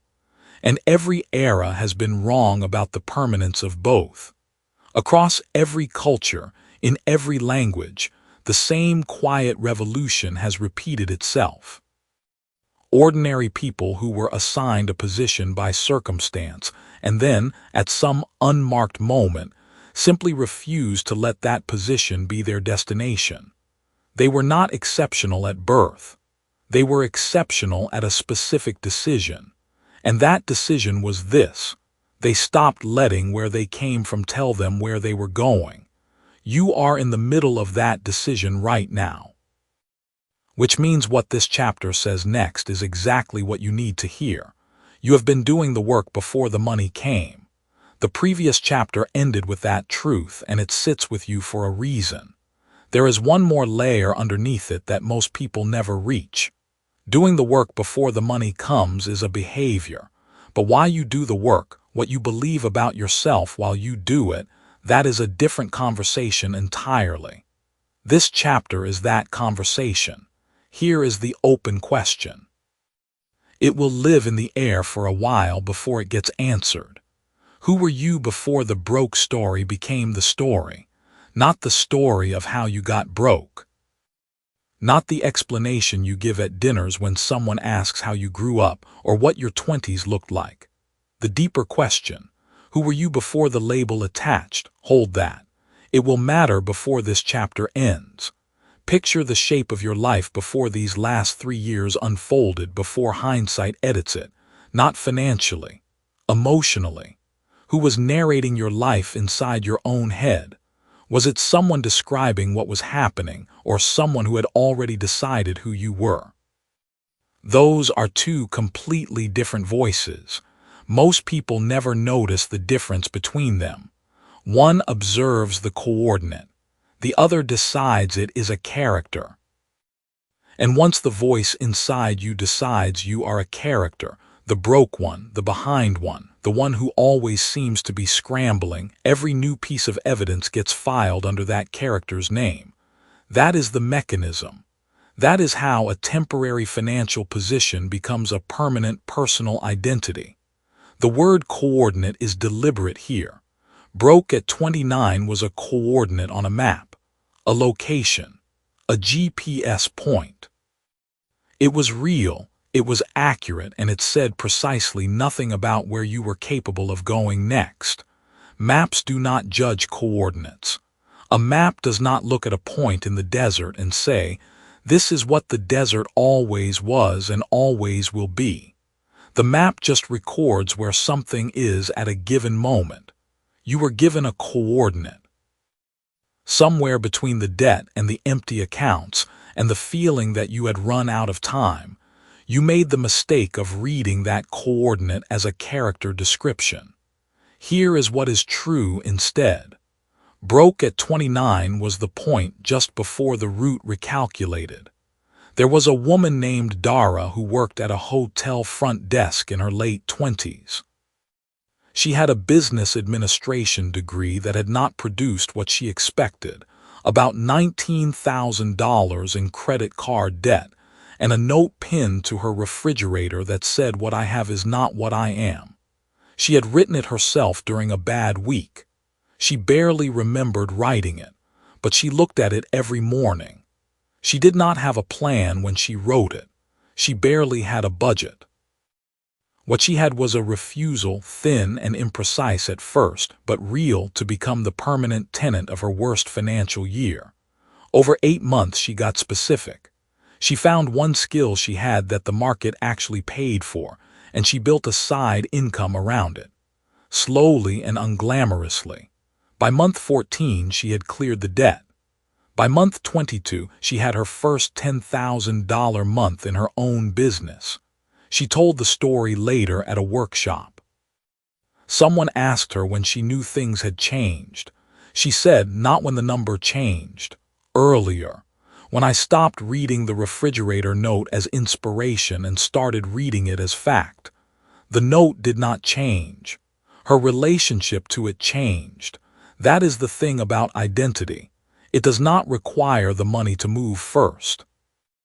It moves when you stop treating your current condition as evidence of your permanent nature. The 24-month window, and you have heard this phrase before, but hear it differently now. The 24-month window was never primarily about time. It was about what you believe is possible to do with time. Most people take a broken financial position and spread the repair across a decade. Not because that is the only rate of change available, but because a decade feels appropriate to the weight of the failure. They are doing penance. They are paying installments on guilt. The culture gave you a story that says you must earn your way back slowly.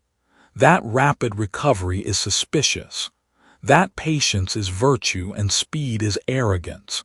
That story is the villain, not bad luck, not bad circumstances. The story that says wealth takes the time it takes. 24 months is not a magic number.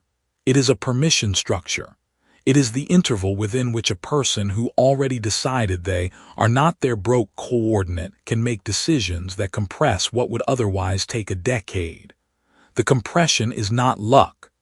The compression is the result of a particular way of seeing yourself under pressure, a person solving a problem, not a person being punished for one. You were always the person who would leave that coordinate. That sentence deserves its own space. You may not have evidence for it yet. You may be looking at the last few chapters of your own life and finding it hard to locate the proof. But here is how you know it is true. You are still here. You did not stop at the first chapter, the comfortable chapter, the chapter that only told you that things could be different. You kept going, through the harder material, through the parts that asked you to look at real numbers and real behaviors and real beliefs you had been carrying without examining them. The person who does that, who keeps going when it gets uncomfortable, that person was never the broke story's permanent resident. They were always passing through. And now the open question earns its answer. Who were you before the broke story became the story? You were the person who could read a hard thing and stay, who could feel behind and not quit, who could hear that a 24-month window was real and feel something ignite instead of something deflate. That person was not created by anything in this book. That person came in with you. The book just gave it a name.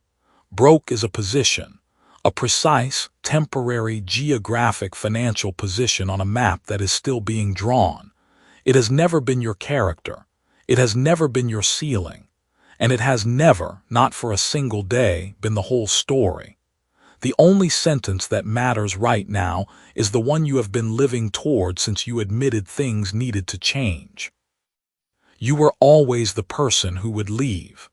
What happens when you build a life from that starting point instead of from the debt? Chapter 13. Wealth is a practice before it is a number. You already know you are closer than you feel. That is the strange cruelty of this particular moment. You have done the hard part. You have survived the pivot year. You have made the decisions most people never make. And yet something in you still hesitates. Something still waits for a number to appear in an account before it agrees to fully believe. That hesitation, that holding back until the proof arrives, is the thing that will cost you most in the next 12 months. Not a bad investment. Not a missed opportunity. The hesitation itself. So before we go any further, this chapter asks you to sit with one question and not rush past it. The question is this: what if you are already the person you are waiting to become, and the only thing lagging behind is the evidence? That question does not have a quick answer. Hold it. Revisit the shape of your life before these last 3 years unfolded, before hindsight edits it. Not in terms of money, but in terms of how you thought. The things you accepted without question. The assumptions you carried about what was possible for someone with your background, your income, your starting point. 3 years ago, would you have believed you could restructure an entire financial life inside 24 months? Most people reading this would say no. And yet here you are, Chapter 13, operating with a completely different internal map.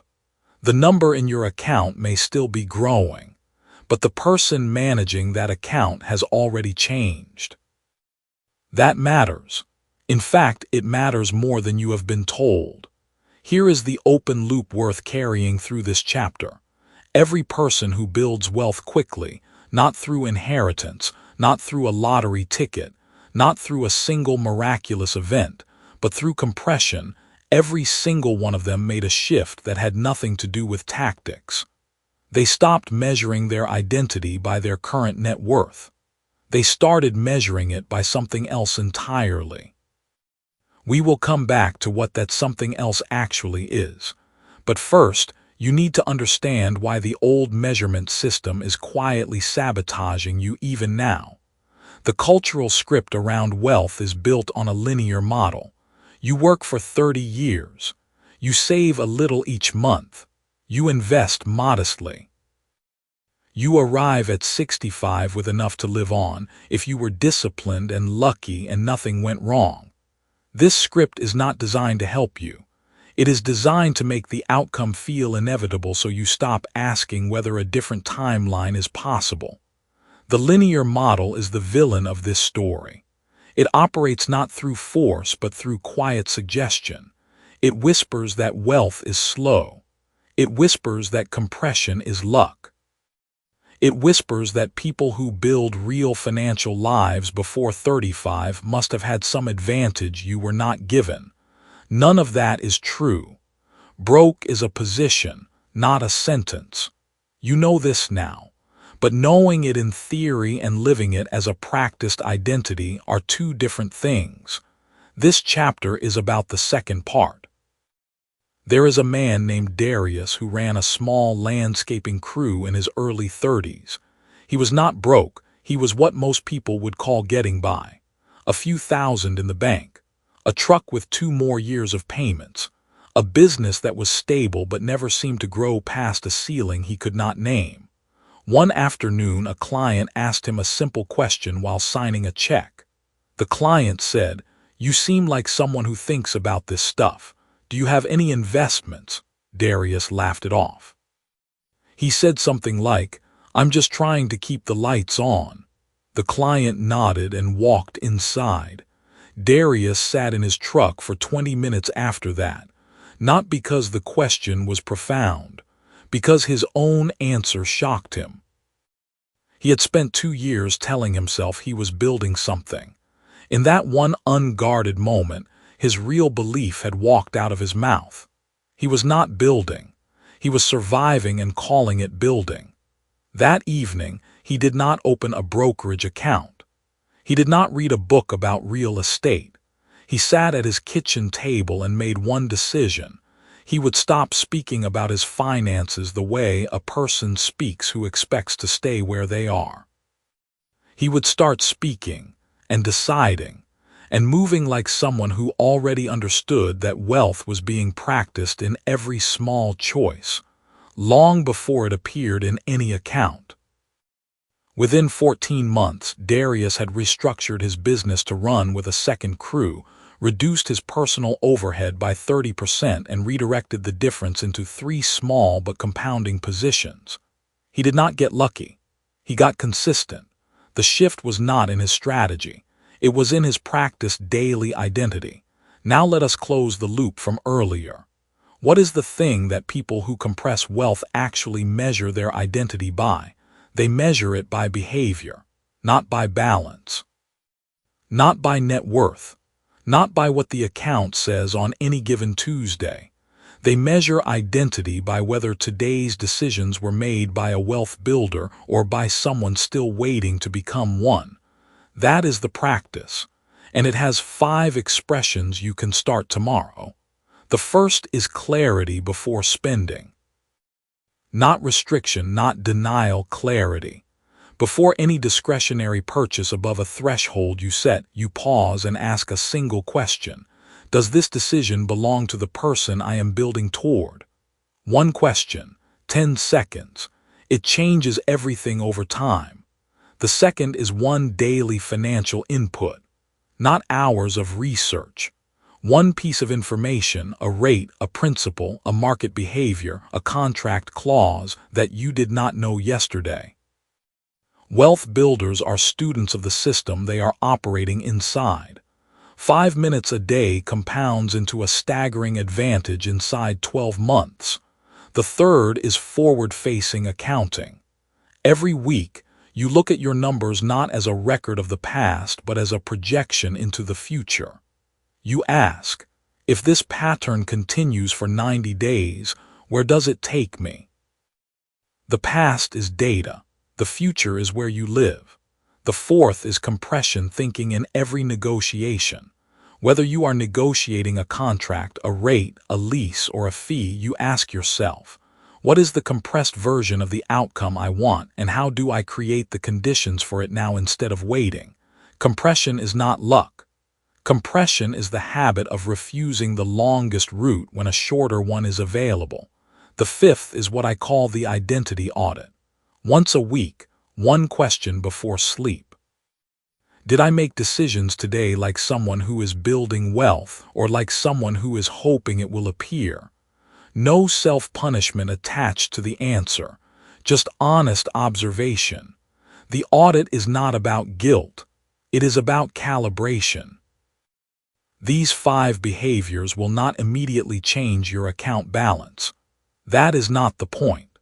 The point is that you become the architect of wealth in your daily decisions years before wealth shows up in your accounts. You become it first in practice, and the numbers follow the practice. The 24-month window is not magic. It is what happens when someone practices wealth-building identity with enough consistency that the compounding effects reach a visible threshold. You have been watching people from the outside and calling their results luck. From the inside, those people will tell you something different. They will tell you they made 1,000 quiet decisions that no one saw. And eventually, the decisions accumulated into something that looked sudden from the outside. What happens when you build a life from that starting point, not from the debt, not from the number that is not yet where you want it, but from the identity of someone already in the practice, is that the evidence begins to catch up, slowly at first, then in ways that feel almost geometric. You are not waiting for permission. You are not waiting for the account to reach a magic threshold before you start acting like a wealth builder. The practice begins in the next decision you make. Wealth is not what you will have. It is what you are already doing. And the only question left for this book to answer is what you do when the evidence finally arrives, and you have to decide what kind of life you are actually building toward. Chapter 14. The million is the beginning, not the point. Every civilization that has ever risen has carried the same story inside it. The person who starts with nothing, the long road, the moment of crossing, and then the question no one prepares you for. Not the question of how to get there, but the question of who you are once you arrive. Every culture has told this story in a different language with different names against different landscapes. But the shape is always the same. The crossing is never really the end. It is the proof. And you, right now, at the edge of what this book has been building toward, are standing exactly where every person who ever changed their financial life has stood. The question the last chapter left you with was not rhetorical.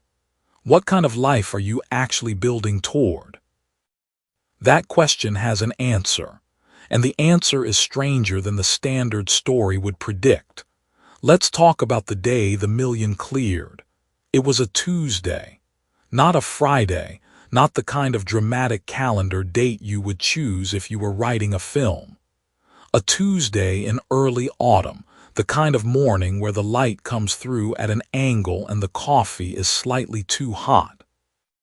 The notification came through on a phone screen, white text on a dark background, a number followed by more digits than had ever existed in a single account bearing that name. And here is what almost no one tells you about that moment. It was quiet. Not quiet like peace. Quiet like the inside of a room where you expected a crowd and found empty chairs. There was no explosion of feeling, no tears, no sudden certainty that everything had changed. There was the number, the slightly too hot coffee, and the particular Tuesday light, and then something else came, slowly. Not a feeling of arrival, but a feeling of clarity, like a fog lifting not over a destination, but over a map. The first clear thought was not, "I made it." The first clear thought was, "I know how I did that." That difference is everything. Call up the shape of your life before these last 3 years unfolded, before hindsight edits it. Not in terms of your bank account, though that matters. Think about what you believed was possible for a person like you, in a situation like yours, in the time you had available. Think about the ceiling you had quietly accepted. Most people carry a ceiling they never examine, never name, never even notice, until the day something breaks through it, and they realize the ceiling was never made of concrete. It was made of repetition. Other people's repetition, passed down to them, passed down to you, mistaken for fact. The cultural script around money is precise about one thing. It tells you that wealth is slow, that it compounds over 40 years if you are disciplined and lucky. That the right age to feel financially stable is somewhere around 55. After the mortgage and the career arc and the retirement contributions have had their full run. That script is not lying to you on purpose. It is simply describing the result of a particular approach. If you follow that approach, you will get that result on that timeline, give or take a decade of bad luck. But the script was never describing the only approach. It was describing the default one. One open question is steering this chapter while the chapter unfolds. Earlier in this book, you heard the phrase compression, not luck. You heard it used to describe the 24-month window, the idea that what most people take a decade to build. A focused person with the right cognitive and strategic frame can build inside 2 years. You may have accepted it intellectually while still carrying a private doubt. A reasonable doubt. The kind that sounds like, sure, but not me, not really, not from where I started. That doubt is not a character flaw. It is a rational response to a lifetime of evidence that says otherwise. The problem is the evidence was never complete. The first million is not a finish line. It is a lab result. What it proves is not that you are lucky or exceptional or born into the right conditions. What it proves is far more useful than any of those things. It proves that you can close a 24-month loop. It proves that the skills you built, the decisions you made, the positions you took, those things produced a measurable, countable, verifiable outcome. And once you have that proof, something permanent happens. The question stops being whether you can. It becomes which version of this do you want to run next. Consider a woman named Priya. She ran a small alterations business out of a 2-room space in a mid-sized city, making enough to pay rent and almost enough to save. At 31, she made a decision that felt reckless to everyone around her. She shifted the entire business model from walk-in alterations to bespoke wedding garment restoration. A niche so specific her family told her she was narrowing herself into failure. Inside 18 months, the client list had a waiting period. Inside 30, the revenue had compounded into something none of them had predicted. When someone asked her what the turning point was, she said something that stayed with the person who heard it. She said, "I stopped trying to be available to everyone and started being the only option for someone." The first business did not make her rich. It made her capable. The second one built on the proof of the first, built on the knowledge that she could identify a real problem and solve it better than anyone around her. That one changed her life. The million is the proof. Every million after it is just applying what you already proved. Here is the clarity that lives underneath that. Broke is a position. You have heard that before in this book. A position is a coordinate on a map, not a permanent address, not a verdict. But here is the part that comes next. When you change your position using your own capability, not luck, not inheritance, not perfect timing that arrived from outside, you do not just change your position. You change the person who occupies it, and that person does not go back.